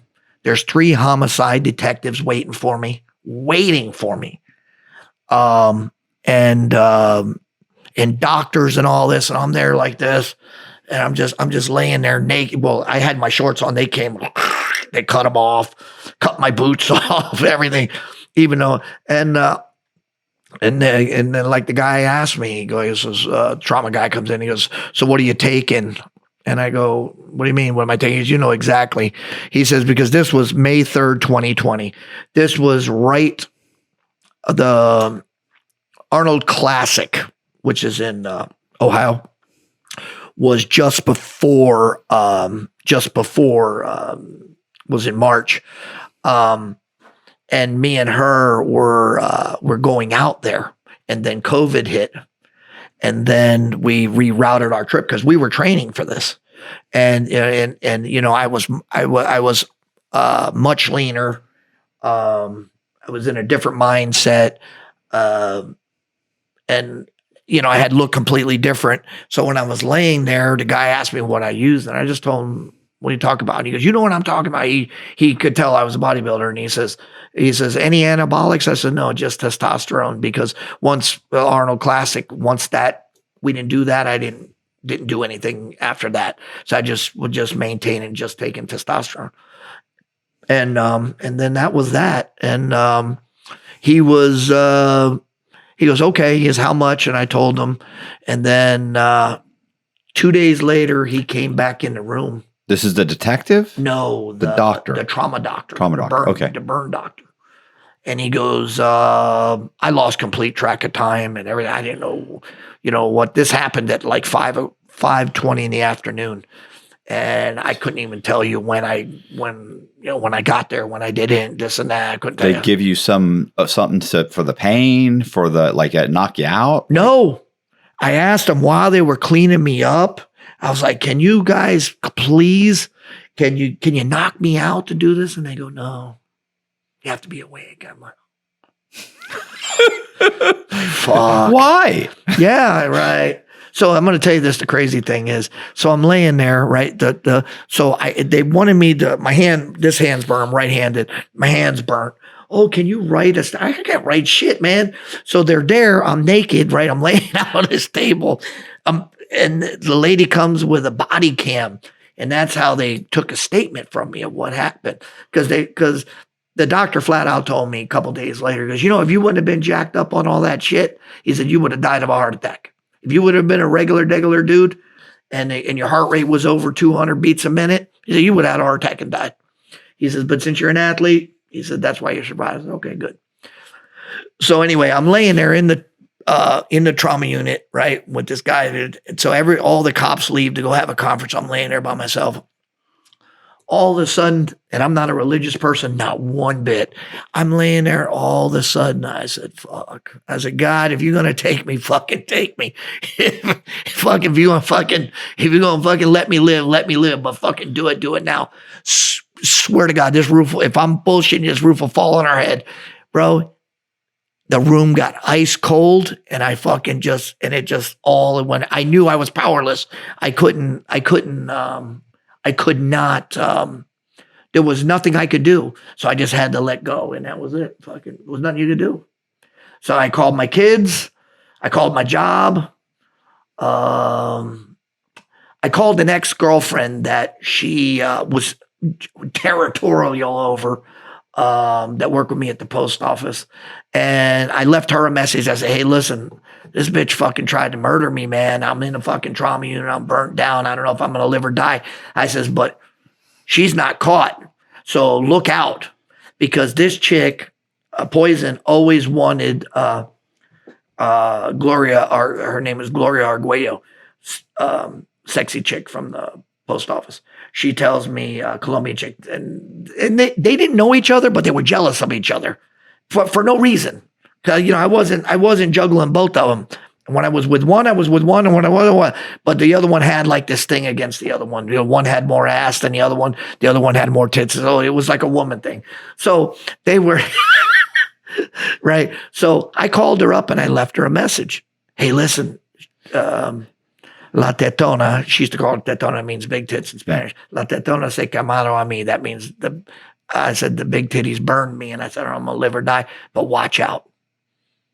Oh, I said, "Watch out." I said, "Right, yeah, you don't know." You're saying, she might go for her next. You don't know. Because she always wanted her address, and I would never give it to her. And then one time she says, "Well, I'm going to go to the post office." "You go to the post office, postal inspector, take your ass to jail. No problem." So that didn't happen. So believe it or not, so here I think I'm doing the right thing by calling Miss Arguello and telling her that to watch out. Right. Know what Miss Arguello does? Well, 3 days later, I'm there laying in there like a friggin' mummy. Okay, I'm wrapped from head to toe, can't walk. They do not give burn patients any intravenous drugs. they started feeding me those friggin' synthetic heroin, right? I'm there. Next thing I think I'm friggin' hallucinating because I got 3 deputies come in. Here, she called up. They wanted to serve me with a restraining order. I'm in the trauma unit dying. Oh, well, she's scared of you. Scared of me here. I can't even walk. Who's scared of you? The Miss Arguello, the one I called her up that told her to be careful. That poison could possibly come for her next. Right. Yeah. So why are you being served? No, because Miss Arguello said that she was scared of me. Right. That's what I'm saying. I don't know. That's another one I don't get. Okay. Yeah. All right. So the deputies show up. They serve you. Right. They somehow. served me and I had to go to court. They gave me like a court date. It was like a month and a half out. Right. So I left the hospital I was there 1 month. Right. So when I came home from the hospital, I had to go to the courthouse in Palm Beach on a walker. Okay. And explain. I didn't have no lawyer with me. I'm in pain. I'm covered. Yeah. So, the lady said she was scared of me. I go, she couldn't figure out that I was looking out for her. Right. And to this day, she still can't get it. Okay. I don't know. She's a dyed blonde, so I don't know if the chemicals got to her brain, but I don't know. Okay. Yeah. So no, but then getting back to on that end here, took care of my kids. I told my job of what happened, and I called this girl. So I'm like, okay. So then I call my ex-wife. So next thing you know, wait, are the cops are looking for poison? Poison? Yes. They asked you like, where would she go? Yes. She was in the house. But they couldn't break the door in to go get her. Okay. She parked my pickup truck back out front, left the keys in it. Her car, remember, didn't have a radiator in it, so she couldn't go nowhere. So she wasn't going to drive my truck because they had a Polo on my truck, right? So she left my truck there. And so she just hid out in the house for like a couple days, okay. And then came up with some crazy, some concocted story. I'll tell you about that one. Okay. So I'm in there. So the detective comes in a couple days after I'm burned. I'm laying in the unit, right? And he goes, "Hey man, let me show you something." He says, "I'm not trying to add insult to injury or nothing." He goes, "She came in." He shows me her statement, her written, her recorded, and her video. She came in there like nothing. High heels on, just pranced in there. Yeah, well, me and him were arguing because I had a porno. Me and him made a porno, and he wanted it. So he charged me, and I threw a cup of tea, she told, on him. And the guy's like, "Oh, okay." And remember, this guy was in the trauma unit waiting for me when I got. Yeah. And he sees that obviously. Did you charge her naked? Yeah. No. But she told him she took a cup of tea as big as your cup and did this. This was gallons of water that did this. So she, so that was one thing she said. Then she changed her story again. "Oh, he never touched me." If you read the statement, it says, "Yeah, okay.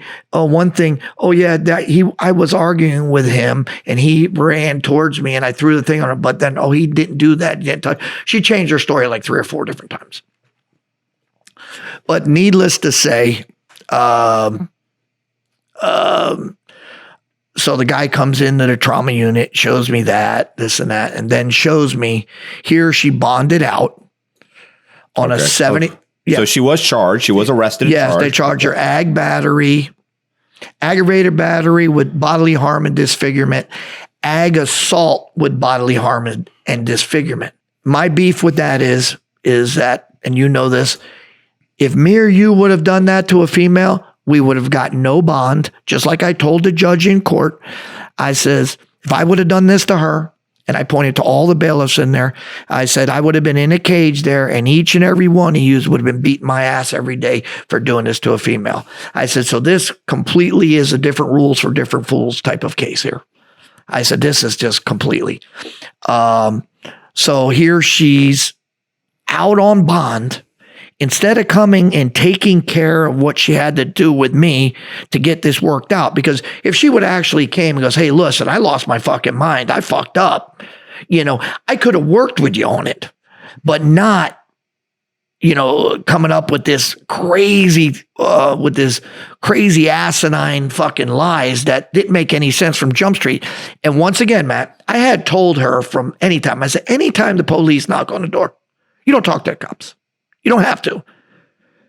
So what the fuck does she do? She goes down and thought she was going to talk to the cops and talk herself out of this. Right. So I see the video. The guy tells her, okay. He tells this story and she goes, that's it. Yeah. He tells her, stand up. She goes, why? Just put your hands behind your back. She goes, why? He says, you're going to jail. He goes, why? She actually went down with the whole living in denial. Right. Well, come to find out, when she was out, she got out on bond. She went to her kids. She had to come up with some crazy story to get people behind her because she didn't want to look like a complete nut and go, listen, I was jealous and I burned this fucking guy's dick and balls. She didn't want to do that. She went ahead and just, oh yeah, well, he was trying to beat me up. Because remember I told you she would never let me talk to the one daughter? Mm-hmm. Because I believe she told them she lived a separate life with them than she did with me. And I think in my mind that she told them that some way, or told people that I was abusive towards her. Because after she did this to me, I had people, and I have it in my phone, sending me, opening up fake Instagram accounts and DMing me, oh, we're going to kill you, motherfucker, for what you did to her. You're a sadist. You're this, you're that. You're an abuser. I said, well, you're going to have pie on your fucking face here, my brother. I said, because when I walked out of the fucking trauma unit, there was no cops there locking me up. Because if I would have done something, they would have hooked me quick. Right. So the cop shows me here, you know where Wynwood is? It's down in Miami. It's an art district. Right. Here, she bonds out of TGK. It's a jail down there by the Miami International Airport. She bonds out. She goes home, takes a bath, flat irons her hair, goes out with her kids and is dancing and drinking and puts it on Instagram and Snapchat and Facebook. Then the next morning she puts on there, yeah, I'm back to doing what I love. And I have all this here. So this is no hearsay. I have all of this. And thank God I saved it. People go, oh, you shouldn't save shit like that. You never know when you're going to need it. Right. So anyway, I needed it. And I saved it here. Oh, God, I did this on your time. I feel so much relief. I'm like, what? Because here she went ahead and just concocted this crazy story, man. And the guy shows me she's down there drinking and dancing. He goes, so what do you think about this? I signed the fucking papers. Yeah. Lucky I didn't hold my breath thinking that she was going to come and, and come and be accountable for what she did. She still to this day, she's not accountable. Right. Even if she's sitting in the can, she wrote me some bullshit thing. Oh yeah, I'm sorry. No, you're not. Like I said, so then, so she saw her kids. Came up with a story. She came up with a story to tell them because remember, and if anybody's offended, they're millennials. So, and they were not street smart by any stretch of imagination. Her grandkids and her kids could not walk across the street. They couldn't play outside because they would run in the street and get killed because they couldn't function. They just didn't have being able to function like that. Right. But they could go and make $200,000 on their, on a job working for somebody, but couldn't cross the street. But that didn't count. So she gets out, she's on bond. Right. What happens during between her getting out and being sentenced? Oh yeah. Well, what happened? It was nothing but a party. Okay. Well, how long before you're able to go back to work? Me, believe it or not, I was out of work 3 months. Okay. After you got out, including the 3 months, including the month you were in. So Right. it still took at least 60 days before you could even go back to work. Right. All right. But like I said, I got out of hospital on a Friday. Monday, I went back to the gym on a walker. So what happened with the skin grafts? Like, I mean, you've like you know, you're not mentioning, you're saying, oh, you know, I was burned. Yeah, but you have, what they do to you to put you back together? It was second and third degree. This, my elbow right here. Right. This was pigskin because I didn't have nothing on my back or my ass. Which is where they pull it from. Right. Because you were laying down, the water went down and it burned your back too. And she threw it from like where the wall is this way. So when she threw it this way, it hit here. I was basically sitting in it. Yeah. So that's why my ass and my back got burnt so bad. Right. Because I was sitting in it and then the water splashed. That's why my left quad is burnt so bad because it hit here.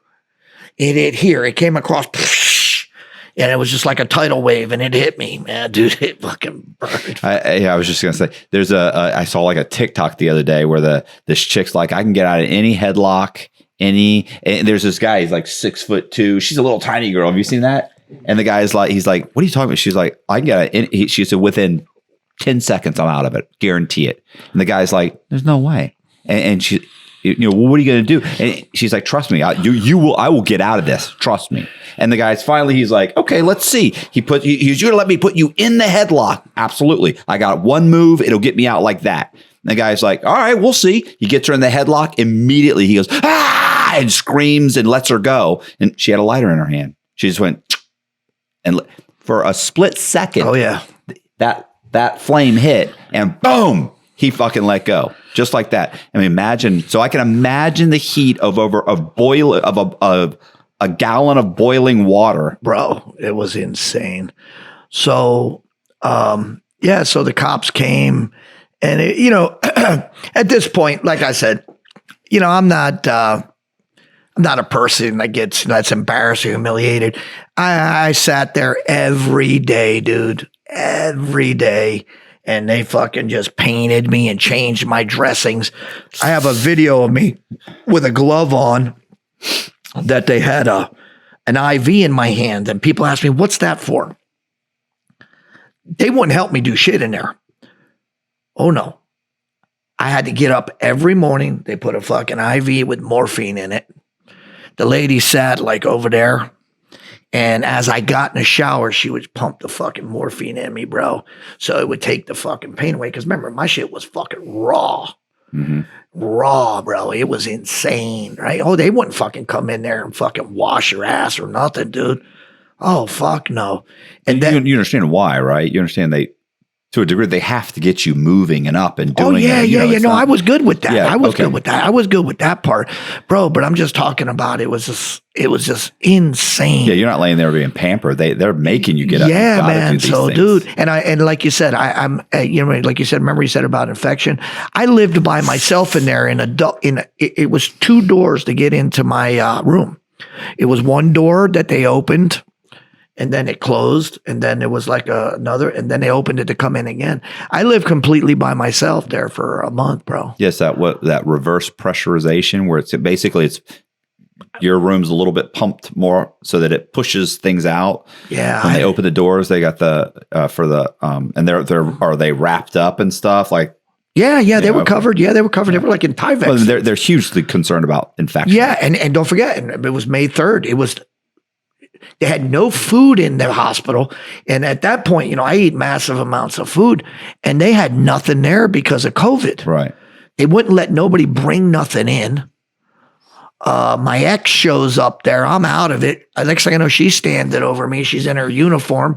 And I go, hey, what's going on? And she goes, oh, I didn't expect her to burn you. I expect her to shoot you. I said, get the fuck up out of here. I said, get the fuck up out of here. And on that term, 3 weeks, Matt, 3 weeks to the day, she sold her Glock pistol. And I'm looking straight at you, my man. If I had to do it again, I'd rather be shot. Right. She would have gave me a shot, motherfucker, I'm burning you or I'm shooting you, fucking shoot me. If God help you, if it ever happens, get shot. Take the bullets. Fuck that.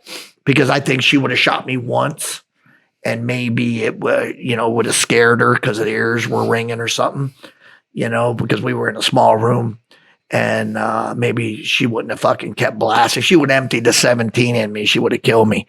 But fuck, there was a time I was like, I laid back and I said, man, I wish this motherfucker would have just killed me instead of burned me. Because I was suffering. And then to add insult to injury, then she's out there partying. Oh, yeah, 6 blocks away from where Wynwood Walls. When they took video and they're dancing, bro. They're drinking bottles, fucking eating. She just got out on bond and I'm fucking over there dying. So, and everybody's, oh man, you should have gave her a break. Fuck her. Give her a break my ass. I was like, the fuck, she knew what she had to do. And the crazy part is about this whole thing is I knew she was going to go to prison, right? And I was like, none of her supposedly loving family ever came to me once. And I'm not a hard guy to find. I'm in all the gyms down there in Palm Beach and Broward County. Somebody could have came to me, hey man, don't put my mom in prison. What can we do? Nobody came to negotiate with me one bit because you want to know why, bro? She fucking went ahead and told them this elaborate story. She told people that she was going to be exonerated, that I was beating her and all this other shit. Fuck no. The only thing I beat her was with my cock. I didn't fucking beat her with nothing else with my hands, bro. And that was on her. Right. And that was on her. Well, real quick, where did you go when you left? You didn't go back to the house. No, her house, no. Okay. I went back to my house in Loxahatchee. Oh, okay. I was at my $1 million house. Okay. Like I told you, I wasn't a homeless guy. I didn't need to be anywhere. Wasn't like I was going to get cast to the street. I went right back to my house. Okay. Sat in my chair. How long did this play out before she was actually sentenced? Over 3 years. She just kept delaying it? No, they kept, well, sorry. let me go with this. Basically, so she went and hired an attorney. Within a week of her, everybody, all my friends thought, because I remember she got $2,500 a month and she hustled a little dope. She we had a friend of ours that committed a crime and he sold his shit and he escaped the country. He went to Brazil to go live. So she only owed $100K on a house at that time was worth $400K. The mortgage payment was $1,048. So it was easy to make, right? Instead of her, but the whole thing is it backfired because she lied. She'd have been bet. Everybody thought that she was going to sell the house to one of those cash buyers and then take that money and just flee the country. She didn't because she had to stay because she lied and told these people this, that. She had got together people, from what I gather, she paid the attorney she had, Arthur Jones. What a fucking piece of shit he was. And I told him so in court. They didn't even tell, the fucking Judge Venzer didn't even tell me to be quiet. I told him he was a fucking clown. What an idiot. He didn't help her. He fucked her more. He trusts me. Besides, the only thing that came out positive there, his pockets were lined with money. Well, anyway, he was and hires this guy and spends $120K. And every time it was deposition time for me, the guy's grandmother would die. Okay. That's so no. tough to do. Oh yeah, no. I don't know how many grandmothers this guy had, but every time when it came down to punch time, my grandmother died. Like, Jesus fucking Christ, how many fucking grandmas you got? It was bullshit. That's what he used because there was nobody in the court to tell him, okay, they weren't going to challenge it. But that was the truth. His grandmother didn't fucking die. Right. Guy must have had fucking 10 grandmas. But whatever. So I'm in, So eventually he gets down the deposition day for me. I talked to him. That's okay. So the guy's asking me was, well, Mr. Polo, do you use steroids? And I go, I have, yeah. Do you use them now? And I go, no. He goes, so you don't use anything? I said, no, I don't use anabolic steroids. And he goes, oh, have you? And I go, yeah. So then he goes, has Miss Vega? And I go, yeah. He goes, really? I go, yeah. In a depot. Right. Instead of the guy just keeping his mouth shut and don't fucking answer no more, the guy proceeds to ask me what meds the woman used. I said, well, she used Anavar, she used testananthate, she used HGH, she used Equipoise, she used Tren. Oh, instead of... But she's blatantly lying to him too. Right. Here, she didn't even tell this guy the truth. Right. I don't think the guy to this day knew the truth. Okay. And then he's asking me about porn and sex toys and all this shit. And I'm like, so, and what I was thinking he was doing is she was trying to, I call it blackmail me from a distance. She was like, okay, well, I'll tell him about porn. I don't give a fuck about porn. Right. I don't give a fuck about porn. I'm fucking hell out of you. Well, fuck, I give a fuck. I'm a fucking porn star. I don't care. I'm not embarrassed about that. If anybody needs to be embarrassed, it's you, not me. So she, and I have no shame in my game. As far you want to ask me about steroids, yeah, I'll tell you all about them. No problem. Yeah, sure, no problem. So she was trying to like blackmail me. You know, I called it from a distance. I'm like, what? She even went as far as asking she subpoenaed one of my friends who is a deputy, to the sheriff's office. Asked him, because he went to the gym with us, asked him about steroids and this guy. And then the guy proceeds to ask, well, how many other deputies use steroids at the sheriff's office? Just shit like that, trying to get me to back off. I'm going to make this uncomfortable for you and everybody that you know and ask really pointed, embarrassing questions. And hopefully everybody will pressure you to, just make this go away, bro. Right. And I didn't. Right. Because like I said, I have no shame in my game. Right. And, like me, I had 2,600 naked pictures of me from the trauma center. I could walk around your neighborhood completely naked and not think anything of it. Right. I go into public, say, I have no problem. So she didn't do anything to make herself any better. The more this guy talked, the more he pissed me off. And the more that if I ever thought about going, okay, yeah, all right, I'll go, Right. No, nobody ever ordered a psychological evaluation for her. Nothing. They never went in that direction at all. They asked me, did she ever hit me? No, just asked me just like pointless questions. And it went nowhere. And it went absolutely nowhere. So basically it wasted, I knew the outcome was going to be what it was going to be. So then they came up with an idea one day.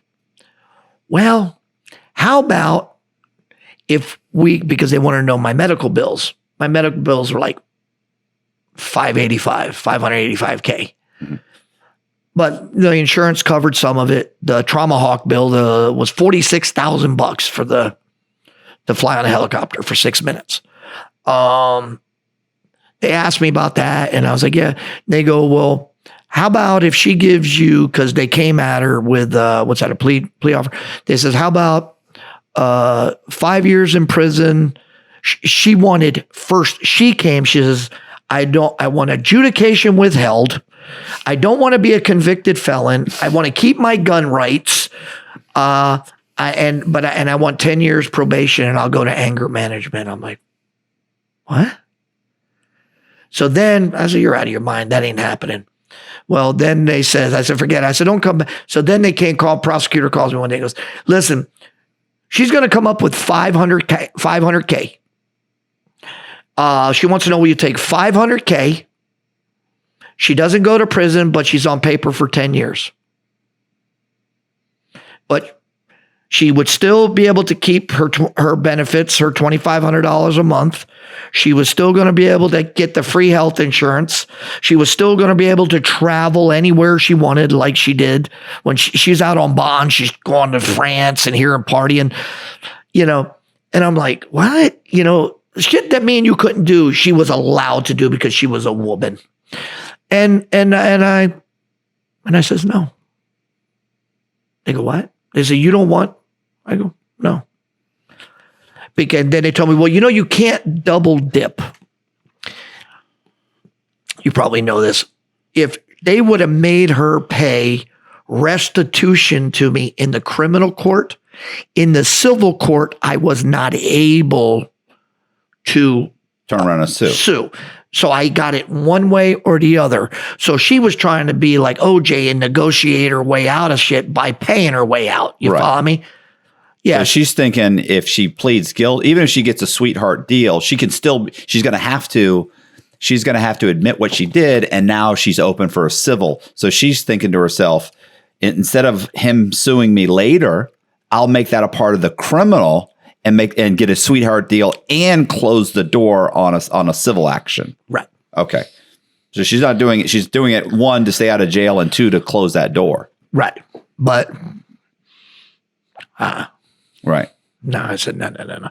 Because like I said, she drugged me through 3 years of unnecessary pain and suffering. Yeah, pain and suffering. Sending porno videos over to her attorney, watching me fucking her, and sending the videos over to the prosecutor. And I'm like, what? That was unnecessary. It had nothing to do with it. Right. You're just trying to, flex on me. She was trying to flex. Well, if she was so fucking innocent, why not go to trial? You're innocent. Oh, no. She said she wanted to go to trial. She wanted to go to trial. So then and I'm like, oh yeah. Oh no, because she kept telling people basically, Matt, we used to have a saying, the show must go on. She was putting on this show for as long and as possible as she could. And like I said, she wouldn't have had to done it if she just would have been accountable. Right. For, I was gonna say, like, you're gonna get a lot more with honey than vinegar. You know what I'm saying? Like if you showed up, like to me, if you showed up and said, look, here's what was going on. Here's what I thought. I fucked up. I really messed up. I want to make this right. If you really, really were contrite and you really meant it. Right. Then you're going to get a lot further than the go fuck yourself attitude with me. And then me, when I have that, if it's fuck me, it's fuck you too. Oh, absolutely. You're with me or you're against me. Right. Just as like when you tried to told that guy, I was listening to one of your videos yesterday, and the guy was like, yeah, you told the guy, look, man, you knew you were caught. You go, listen, I'll just give you your fucking money back. Yeah. The guy's like, no, well, I don't want the money. I want you to go to prison. You're like, well, that's fucking stupid because you're going to lose. You know what I mean? Yeah. You're never going to get your money. Then. No, you're really not, And supposedly, remember, the bank they only want their money. That not in that shit, Yeah. I forget which video that was, but whatever it was, I was like, that's so stupid. You get these people on the line and they give them a little bit of power and they just make shitty negotiations. I mean, really. So I'm telling, but like I said, nobody ever came forward, like from her family, and tried to even like meet with me on the side and say, hey, but there was 1 million of them, and I have the proof. 1 million of them came out of the woodwork. Oh, I'm going to kill you, motherfucker. This, that, all these guys. That's that whole street mentality. Yeah, yeah. But the whole thing is that didn't help her. Yeah. That didn't help her cause. In the end, it fucked her even deeper. You know what I mean? I don't know what she thought, that I was going to, crumble? No. I wasn't fucking, I was in it, like I said, I'm not a half stepper. I'm all the way in, man. Fuck it. And she just didn't handle the shit right. You know what I mean? You were talking about the embarrassment, or being embarrassed. Like, do you think you're going to send pictures in a porno and embarrass me? Like, you just spent 30 days in a fucking trauma unit, naked. Like, I've seen the pictures. Burned your shit, burned your thighs, your dick, your balls, your ass, your whole thing. Like, do you think you can embarrass me now? I've been walking around for 30 days having to have my wounds cleaned twice a day or whatever it was. And like, you think like, so you think showing a porno of me banging you is going to embarrass me? Right. Listen, that's me at my best. Right. That's not embarrassing. It's embarrassing. You know what's crazy? And then the whole thing is right. Remember I told you about my trainer, right? So me and her used the same trainer. And so she called the trainer up after she got out. She goes, listen, I'm sorry, I can't train with you no more. But I'm going to tell you, this motherfucker was attacking me and I threw a cup of tea on him. Right. So after I get out of the trauma unit, right? I get out of the fucking trauma unit. I go see my trainer, dude. I'm down like 60 pounds. I'm like 204 right now. I'm down to like 140. I walk in the fucking gym, skin and bones, bro. Skin and bones. And my boy's like, come on, man, let's go. Let me check you out, right? He says, man, take your clothes off. I said, it's my trainer, man. The guy fucking knows me. Guy's been training me for years. So he looks at me and goes, how big was that cup of tea? No, he goes, something ain't right here. And I go, why? He goes, he never told me nothing. Yeah. He goes, why is your ass burnt? And I go, she told him that I was walking and she threw it on me like this. Yeah. He goes, so why isn't your face burned? Yeah. Why is your dick and your balls and your quads and your fucking arms, just this whole arm was completely burnt, man. And my back and my ass. He goes, why are those fucking burned, Like I told you, this arm here was second. This was third. My left quad was third. Parts of my dick and balls were third. My balls swelled up to be this big, right? I begged the surgeon. I says, can you please take me? God help me. If I could have got a scalpel when I was in the trauma unit and the mindset it was so uncomfortable, dude. I was laying there with 2 pillows holding my balls up. They swelled up. And the guy goes, your body's protecting itself. And I go, fuck. I said, can you take me to fucking surgery and pop them? Right. Because I thought because they were full of water. Right. And I'm like, come on, dude, please, man. And he was like, oh, no, he said, I can't. So about that same time, I'm going back I'm in the trauma unit. I get up one night to go take a piss. I told you I live by myself. So I'm wrapped from head to toe, from here down to my knees. The only thing is out is my dick and my balls, right? So my dick is burned bad, right? So, but it's painted up. They got it painted up with like antibiotics and shit. So then I go to piss. So I put both of my hands on a wall to support me like this. I go to push. All of a sudden my dick swells up like this because the dick hole sealed off with a scab, bro. And then all of a sudden it just went like this, bang, and then shot. Dude, it was like you see one of those pimple videos that you see the people. Dude, the shit just shot out, bro. Fucking blood and piss all over the fucking bathroom. It was fucking bad, bro. And I'm supposed to fucking forget that. I see the look on your face, bro. Yeah, and I'm supposed to fucking forget that. And you know what I mean?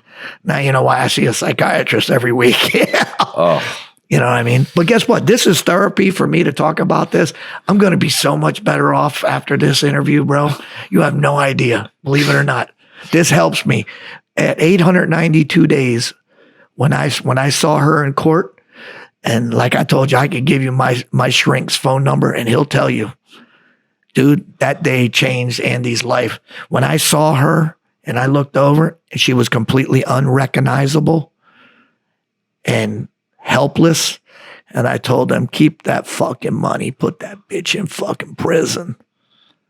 her life fucking just escaped her. But guess what? It doesn't make me feel any better that she's in the can right now. Right.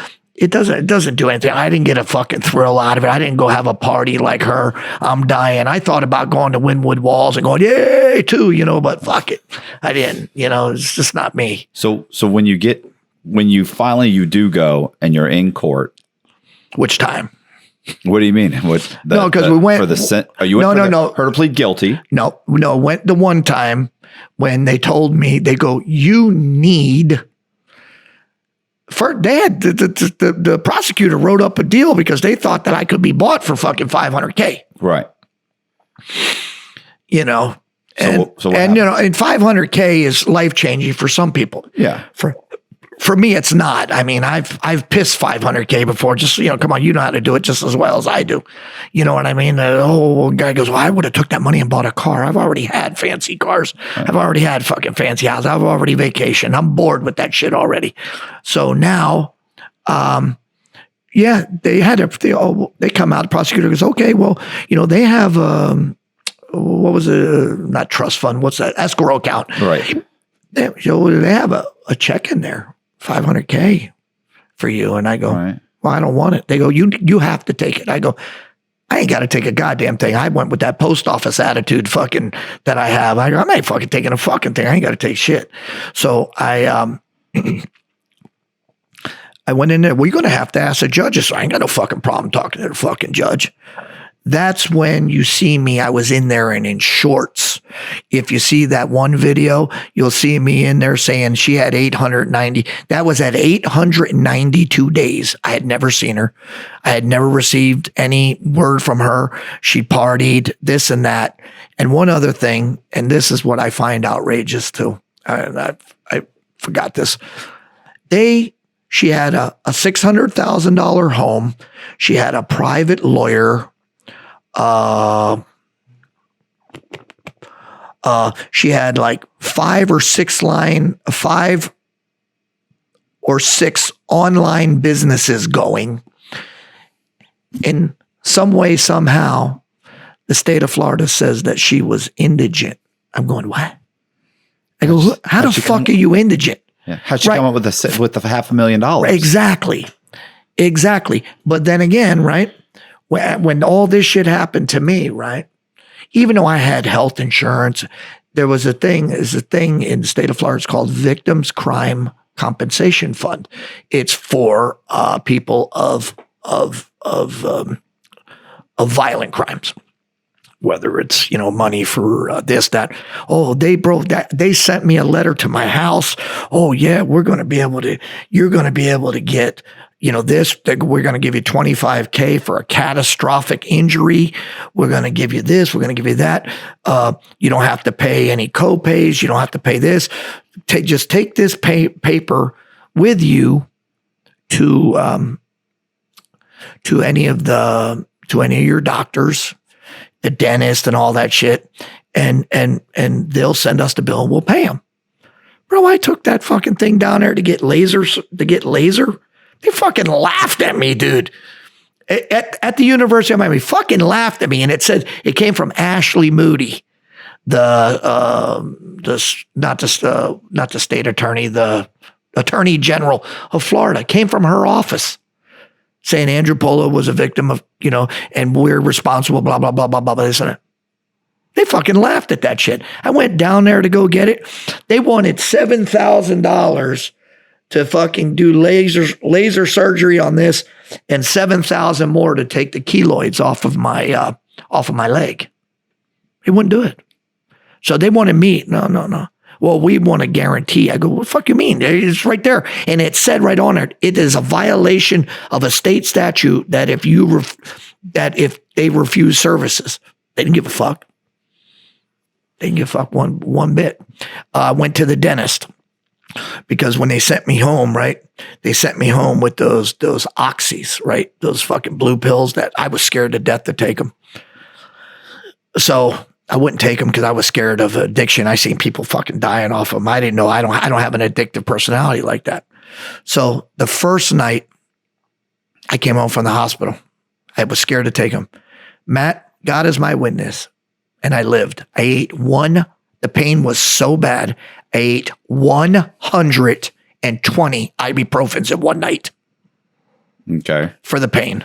I ate the whole friggin' jar of ibuprofen. But so then go to the dentist because after they gave you the oxys, I grinded my teeth down and I wanted to get my teeth fixed, right? I went there. The lady, as soon as oh no, we can't do nothing with that. She even called up there and they told, go ahead, do the services for Mr. Polo and we'll reimburse you. They wouldn't fucking do it. Never got any of the shit that the state of Florida told me that they were going to give me. They didn't give me nothing. But then I had received papers at my home that they gave her attorney $36,000. They paid him 3 payments of $12,000 apiece because she was indigent. And I even asked a judge on some of it, if you got the transcripts, I says, excuse me, judges, I'd love to know how you are indigent when you own a $600,000 home and you have all these online businesses. And I showed her every one of them.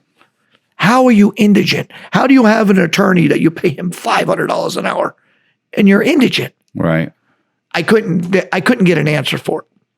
So, okay. So when you do end up in court, yes, and they make the offer, hey, she's got 500,000. We're going to give her 10 years paper. You speak in front of the court at that time, right? Yeah. I told the judge, no. Right. So what did the judge say? Like, how did that? The judge says, I says, keep the money. See, because number one, I wanted her to go to prison because of her actions for the last 3 years. Right. I wanted her to go to prison because of her asshole attorney. Yeah. I wanted her to pay like I paid, right? But she wanted luxuries and wanted to buy her way out. I'm like, no, you ain't fucking nobody like that. So she, I told the judge, I says, Judge, I didn't mention anything about civil or, double dipping. I already knew, I knew eventually that I was going to get her on the civil side, but I just didn't know when. Because, her house is covered by the homestead exemption and all that other shit was covered by that. So I couldn't attach myself to it. So anyway, so I says, no, keep the fucking money and put her in prison. I mean, her life fucking just escaped her right there. You can see it. So you can watch Colby. Right. You can watch the video. Right. So what? Take her freedom from her, just like mine was, I said. So where the judge threw out the plea? Yeah. Okay. So the judge was like, I'm not going to accept that plea. So then the judge asked her right there, so are you ready to take the 60 months in prison? She goes, no, I want to go to trial. And you know what? She looks at she looks at her attorney and looks back. The judge, Judge Venzer, looks at him and goes, are you sure you want to do that? And they go, yes.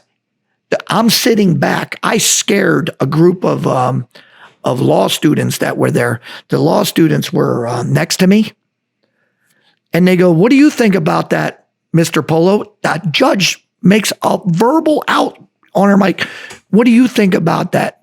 I said, if she wants to, hey, get it how you live. I said, that's the exact words. The kids next to me were shaking because they saw me I was in there. What? They were scared. And I apologized to them when I left. I said, I'm sorry. I said, I hope I don't, hope my, the way I spoke. I said, this is my thing. Everything's not always like this. So. Right. Yeah, I felt bad because the kids were shaking. It was girls, and they were just like, But then the funny thing is she gets up and leaves court. They have 7. What happened with the judge? You said that we had talked before. You said the judge said something to her, like you realize if you go to. Oh yeah, trial, no. That was at the end. Sorry. That was at the end. Okay. Oh yeah. So So the day she had to go and get sentenced. To get to plea to oh yeah. Yeah, she's standing there and the judge says something. She tells the judge, I can't do this. I'm not ready for this. This is not fair. So, and then her attorney's standing right next to her. Matt, they have a 2 huge boards of all my photographs. I told you 2,600 and like 7,000 pages of written documents about this. Right. And her, She don't want to do a day in no, jail. and her goofy lawyer standing next to her, this guy, and she goes, I want to go to trial. He goes, okay. The judge goes, excuse me, Mr. Jones, have you had a chance? You know who saved Poison? Was the judge. Told Poison, excuse me, have you, Mr. Jones, have you seen the photographs of Mr. Polo's injuries before you want to go ahead and go to trial? They looked over. They went back and forth. She came over. I'll take the plea agreement. She didn't want to do it, right? So then what they would never do with me, they let her, instead of taking her into custody, like they would hook me and you right there, clank, clank, clank. All right. They let her go home. They let her walk out of the court that day. They told her they were going to give her 15 years. And when she showed up, they were going to give her the 30 months or whatever when she came back.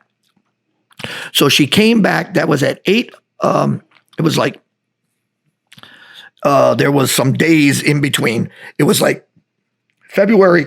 So you're saying she got 5 years in prison, 10 years on probation? Yes. Okay. Right.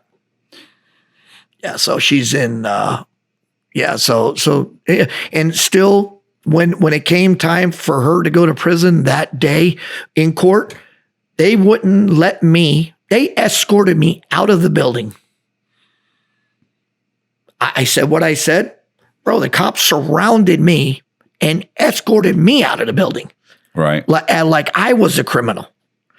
Yeah, I didn't get to see her leave. The only time I got to see her leave was when she was on, on Channel 7. Okay. And that was that. And and the funny thing is the puppet master, the main daughter that would always tell her what to do and all this other shit that she sucked approval, never came. Never once stood in court because the TV cameras would pan over there and she didn't want to be seen. So apparently she knew there was a reason she didn't want nobody, but the one daughter, Alexa, stood there with her, which, hey, somebody had to do it. But like I said, all these other people, like all the people that were going to kill me and, and all the shit that they were saying, that never, nobody ever showed up. And obviously nobody ever killed me. But trust me, I look every day, keep my eyes open. So what? A few months later, she ends up going to prison. She ends up reporting, right? No. She came back like a week later. And then when she got to court, her attorney asked the judge again, can we have another week? Because, she's her tenant's moving into the house. And the judge goes, absolutely not. Yeah, I mean, just crazy. I mean, shit like that would never happen that with me or you. And like I said, we're not violent criminals, but here this violent criminal, just because she was a woman, she was able to do whatever. You know what I mean? I just like, it was beyond me and, crazy. Right. Let me run this by you real quick and we'll see what you think about this. I was with me and Poison were out one night, right? She had an iPhone. Me, Poison, and a guy that was in the low with you in Coleman. We were out. He just came home. And he came down to visit me and we're talking, blah, blah. We're out eating at over in Weston, somewhere down there at some fancy restaurant. Next thing you know, her daughter Alexa just walks in the bar the club we're in, where we're eating. Here, I'm just trying to get your opinion on this. Here, she let her daughter GPS her phone. Her daughter knew where the mother was all the time. Isn't that weird? It's a little odd. Yeah. Isn't it? Yeah. Yeah. And so my boy that just came home, and he was a successful criminal.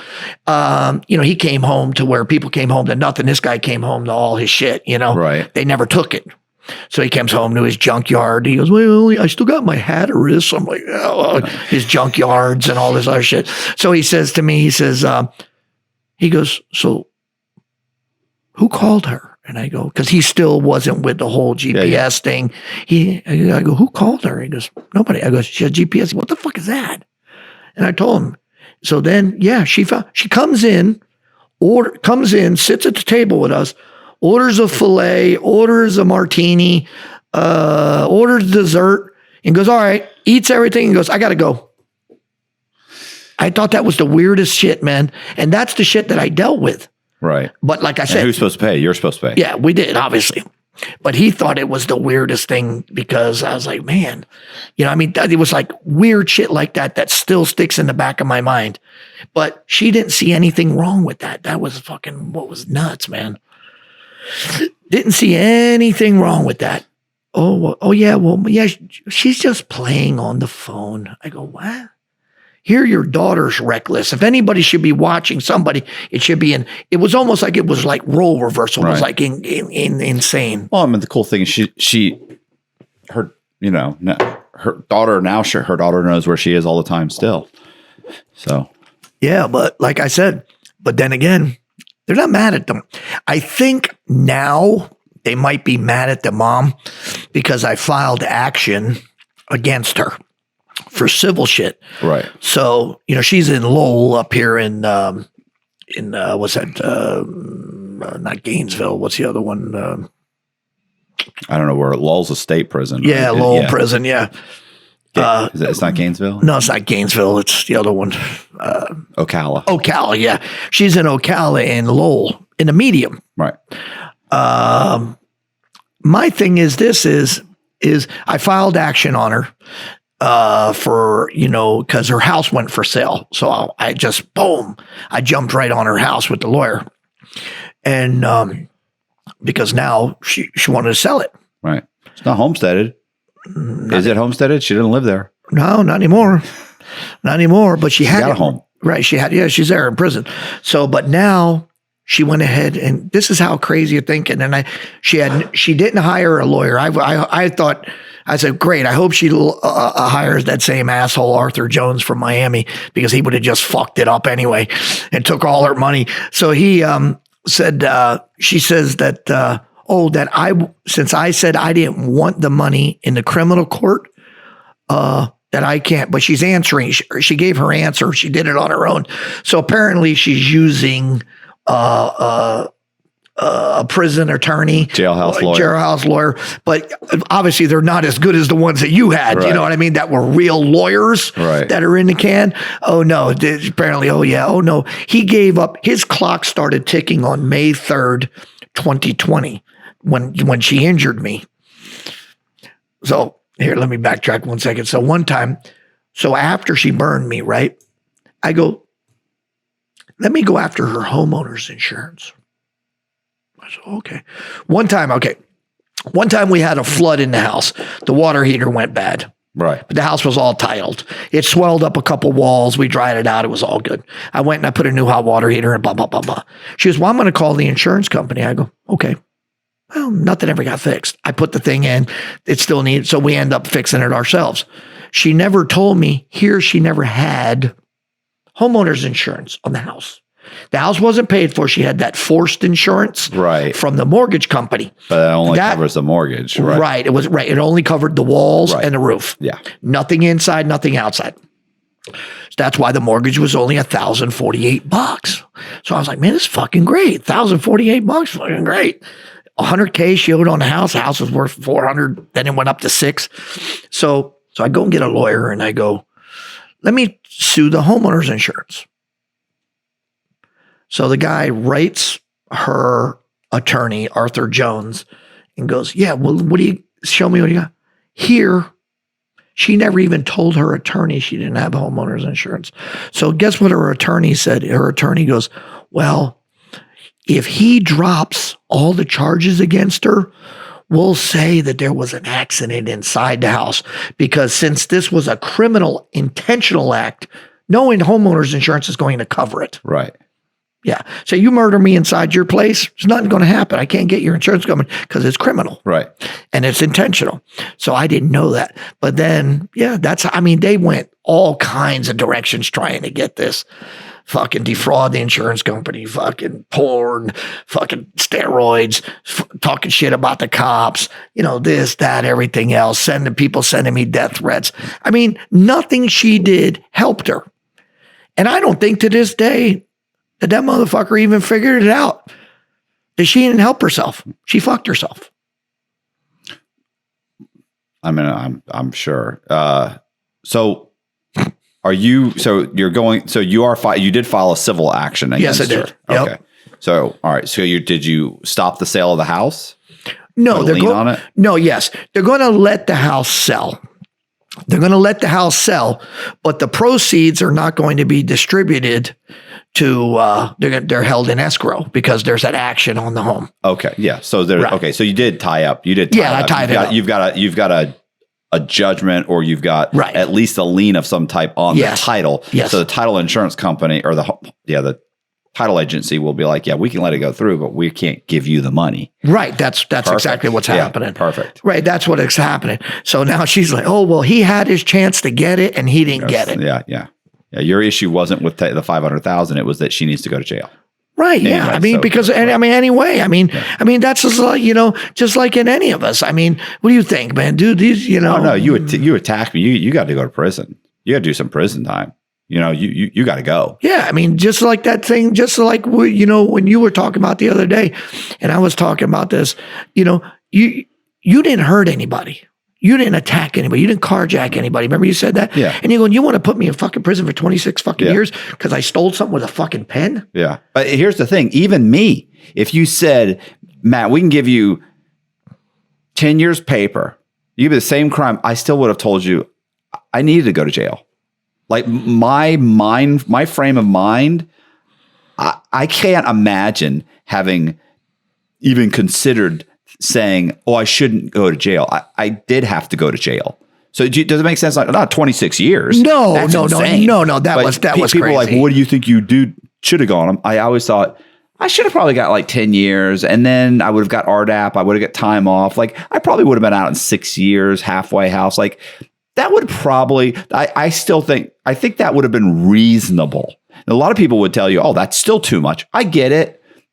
But I had many, many opportunities to fix the situation that I caused, and just like her, she had many, many chances to try and correct this behavior. Right. No apology. No, I fucked up. No, I'm sorry. No, nothing. And kept posted on Twitter. Oh, I'm on vacation. I'm taking care of myself. I'm posting. I got people threatening him. I got people I'm doing everything to make his life as miserable as fucking possible to try and get him to just drop this or something. It didn't happen. You know what I mean? She had this one clown on Instagram called Busted Motherfuckers. That was the guy. The guy took my fucking photograph and put it on there saying that I'm a rapist, that I'm this, that I'm all kinds of all this fucking bullshit. If I was fucking a quarter of the shit this motherfucker put on there, I'd be under the prison.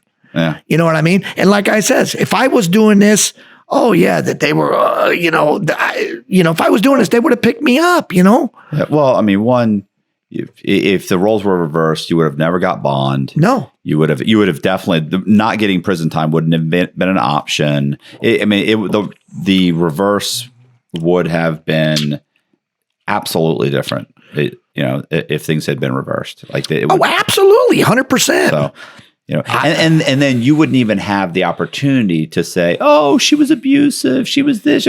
There's all these things that that she's still able to play up and try and use. Not that any of it are true, but that's not even an option for you. Nobody would even take you seriously if you said that. For her, it's still an option. And the whole thing is this is right. And thank God that I had all those videos that I saved and this and that, because, oh yeah, her attorney's asking me, oh, well, how strong are you? This and that. I says, well, He said, then he asked me about leg press, squat, shoulder press, standing curl. He asked me all these questions and I told him. And then he goes, well, what does poison do? And I told him, Wait I said, till you're asleep and throw fucking boiling water on you. And then, no, he's asking me about this dumb shit. So he asked me a dumb question. He got a fucking dumb answer. I said, listen, and I pulled up my phone because I was on the computer doing a Zoom thing with him. I go, look, here's your client right here, fucking leg pressing 1,180 pounds. He had no idea that video existed. Right. So all he did was talk himself into more deeper and deeper shit. Like I said, the only thing positive that came out of that was he lined his pockets with cash. And I told him that right in fucking court. And I told him flat out, you're a piece of shit for dragging me through this. And in the end, you knew this was going to happen. I looked at him, Matt, and I looked at him. I go, you could have went to 10 motherfucking lawyer school. She didn't. And I used the motherfucker in the court. I said, you could have went to 10 motherfucking lawyer schools and not beat this fucking case. And you knew it, motherfucker. So fuck you, I told him, just like that. Yeah. Oh, listen, being a lawyer, it's a license to steal. It's a liar. Liar, same thing. That's what they say. Right. I mean, I don't get it, man. That's the part that I don't get. The shit was unnecessary, didn't need to happen. I believe that she was pulled between a life of I think her, she lived maybe a double or triple life, one life with me. And then she told another version to somebody else and then another version. I used to tell her all the time, go be with your kids, go hang out. Oh, no. So I don't know if she told them that I was fucking telling her that she couldn't. I wanted her to go with her kids. Her kids didn't like me because I pointed out fucking, the obvious. Hey, listen, you're taking all your shit. I'm sitting there talking like me and you are, and all of a sudden the lights go out. I go, what? Here she didn't pay the fucking light bill.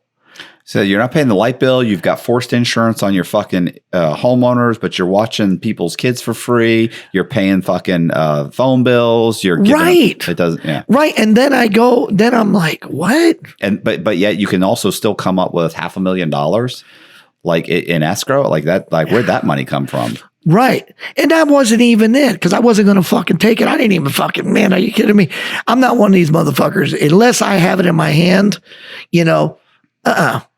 Because trust me, if I would have took that $500K from her, there was something else attached to it. Trust me. And I wasn't going to do it. And like I said, do I expect, some kind of payback that she's in the can? Oh yeah. Oh, I expect it all the time. People ask me all the time. One of the postal inspectors asked me at the job, the guy goes, how do you fucking feel? He says, do you walk around and paranoid? I said, I don't walk around paranoid. I have this diagnosis now. It's called hypervigilance. I see things more than an average person would see them. So, I mean, I'm well aware of my surroundings, counter surveillance. I'm looking behind, I'm looking, but I just, just asking, When does she get out? I don't know what they give, like 4 days a month or 8 days a month, good time. And when did she go in? She just went to prison and she went February 14th. Oh shit. She's got at least 3.5 years, at least 3 years, 3.5. She might be in a halfway house in 3 years. Yeah. But in the state of Florida, you do 85%. Okay. So 85%, and she can probably get a year halfway house, but the halfway houses are pretty full. So maybe 6 months halfway house. So she's probably going to be out in 3 years. She got about 3 years. So you're good for 3 years. Well, I'm not worried about it. I'm not worried about it either way. Like I tell people, I mean, it can't get any worse. I mean, I tell you want to come fucking kill me now, just make sure you fucking shoot me, right in the brain. So you're still at the post office? Yeah. Yeah. Where am I fucking going to go, You're remarried? Yeah. Yep. Nice. To a Chinese Cuban. No, really? Yeah. Okay. She took care of me. Is she from Cuba? Yes. Okay. You ever been? No, I've never been to Cuba, but I do know that there's Chinatown in Cuba. Yeah. She's one of them. It's like in Jamaica, they have a large population of Indians from India. Yeah. And people don't realize that. They'll come over and you'll see a guy who looks he's India. Looks like he's from India, but he speaks Jamaican. It's what we call a coolie. Oh, okay. Mm-hmm. But it's so funny because then they start talking Jamaican. And you're like, oh my God, you look like a Patel. Yeah, Jamaican patois. But like I said, man, it's just if anything is going to be learned from this video, if there's anything somebody to learn, don't ever think it can't happen to you. I knew her 40 years, like my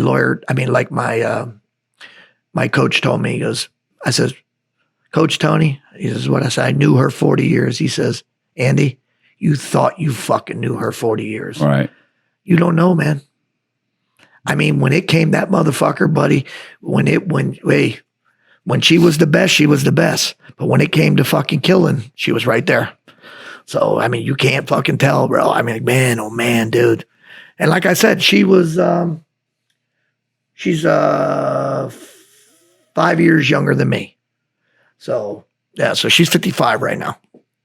I don't know if we ever talked about this, but did you mention? I know you mentioned it to me, but that the Victoria's Secret's card was for Mother's Day. Yeah. No, I know we've said it was for her, but for the following Sunday, which was May 10th. If we ever really described that. I just, because I know we were going back and forth, so I don't know if that's slipped, but I mean, I know because we talked about it before. Yeah, May 10th. Yeah. So yeah, it's just. Crazy, dude. I mean, like, and the first thing I did is when I walked out of the court, because I didn't want to have bad energy, I had a brand new Calvin Klein shirt, Calvin Klein pants, and Calvin Klein shoes on. I had brung other clothes with me. I threw the fucking clothes away right there at the fucking courthouse, bro. Swear to God. I looked for a homeless guy to give them to. I couldn't find anybody. I put them right in the fucking garbage can. I didn't want that shit in my truck. It'll never end. You know what I mean? Like, I asked a psychiatrist, people like, oh, why can't you just forget about it? You can't. Well, I don't know that she's going to let you forget about it either. Like you said, when you get out, did you ever see that? Did you ever see the TV series Dirty John? No, but I saw Netflix? It. Yeah, I just saw it. Just popped up. Bro, you got to watch it. Mm-hmm. Like, I mean, and this guy is just such a psychopath, and he could have had it. He couldn't do the right thing, right? And it goes on, and not just that, but he's super vengeful. He's attacking and attack. It's like there were so many times where it's like you could cut your losses and walk away with a check. Right. And that wasn't enough. No. Like he just mentally, he was off. Win. Right. And so I was just going to say, Poison was like, she snapped one day, and instead of just taking responsibility and saying I fucked up, like it does seem like she's gonna rest on the, it's not my fault. Like I said, forever. Man, bro, And like I said, I mean, I don't, I'm not doing this to get notoriety or nothing. But like I said, it just brings fucking awareness to fucking can happen to anybody. Right. And like I said, and another thing too, people, if you fucking do something, fucking take it on the chin. I take it on the chin. If I fuck up, hey, I fucked up. Now what? We'll fix it. Right. You know what I mean? Fucking making up stories. That doesn't mean it's true. They say when you tell a lie, you got to cover it with another lie, then another lie. It just compounds. If she would have just came that night and said, hey, man, thank God I didn't hold my breath. I swear to God, I laid there in the trauma unit. I says, she'll be here. She's going to be here. Nah. Thank God I didn't hold my breath. Because I was completely convinced, because she took care of me in every way. Every way. Now, I'll give the motherfucker that. When she was on point, she was on point until that day. And like I said, I don't know. Just fucking pow. And like I said, if she could have explained herself, we never spoke again. Never. And I looked at her in court. She had plenty of chances to say, hey, please. If that motherfucker would have came to me and said, hey, man, come on. I would have worked it out with her. If her kids would have came to me and would have said, hey, what's it going to take? Hey, There wasn't going to be any money. Money ain't going to fix that shit. All right. Can I get my fucking skin back? Can I get my fucking scars on? No, man. You can't remove that out of my brain. You know what I mean? But people don't get that part, you know. People are motivated by money. Like me, if I would have took that $500K from her and I would have went and bought a McLaren with it, every time I looked at that fucking McLaren, I would have fucking hated myself. You hear me? Right. So fucking that's why I didn't do it. You know. Well, which some people would have, man. Fuck all that, you know. All right. Well, you feel good? You feel okay about the interview? Yeah. Fuck yeah. This is fucking great. This is great therapy, man. I said, fucking think, you know, I mean, I fucking, you know, I jump on this fucking idea, you know. All right. You know, hopefully, you know, how'd you end up here? You watched one of the videos where I said, call you. Yeah. Okay.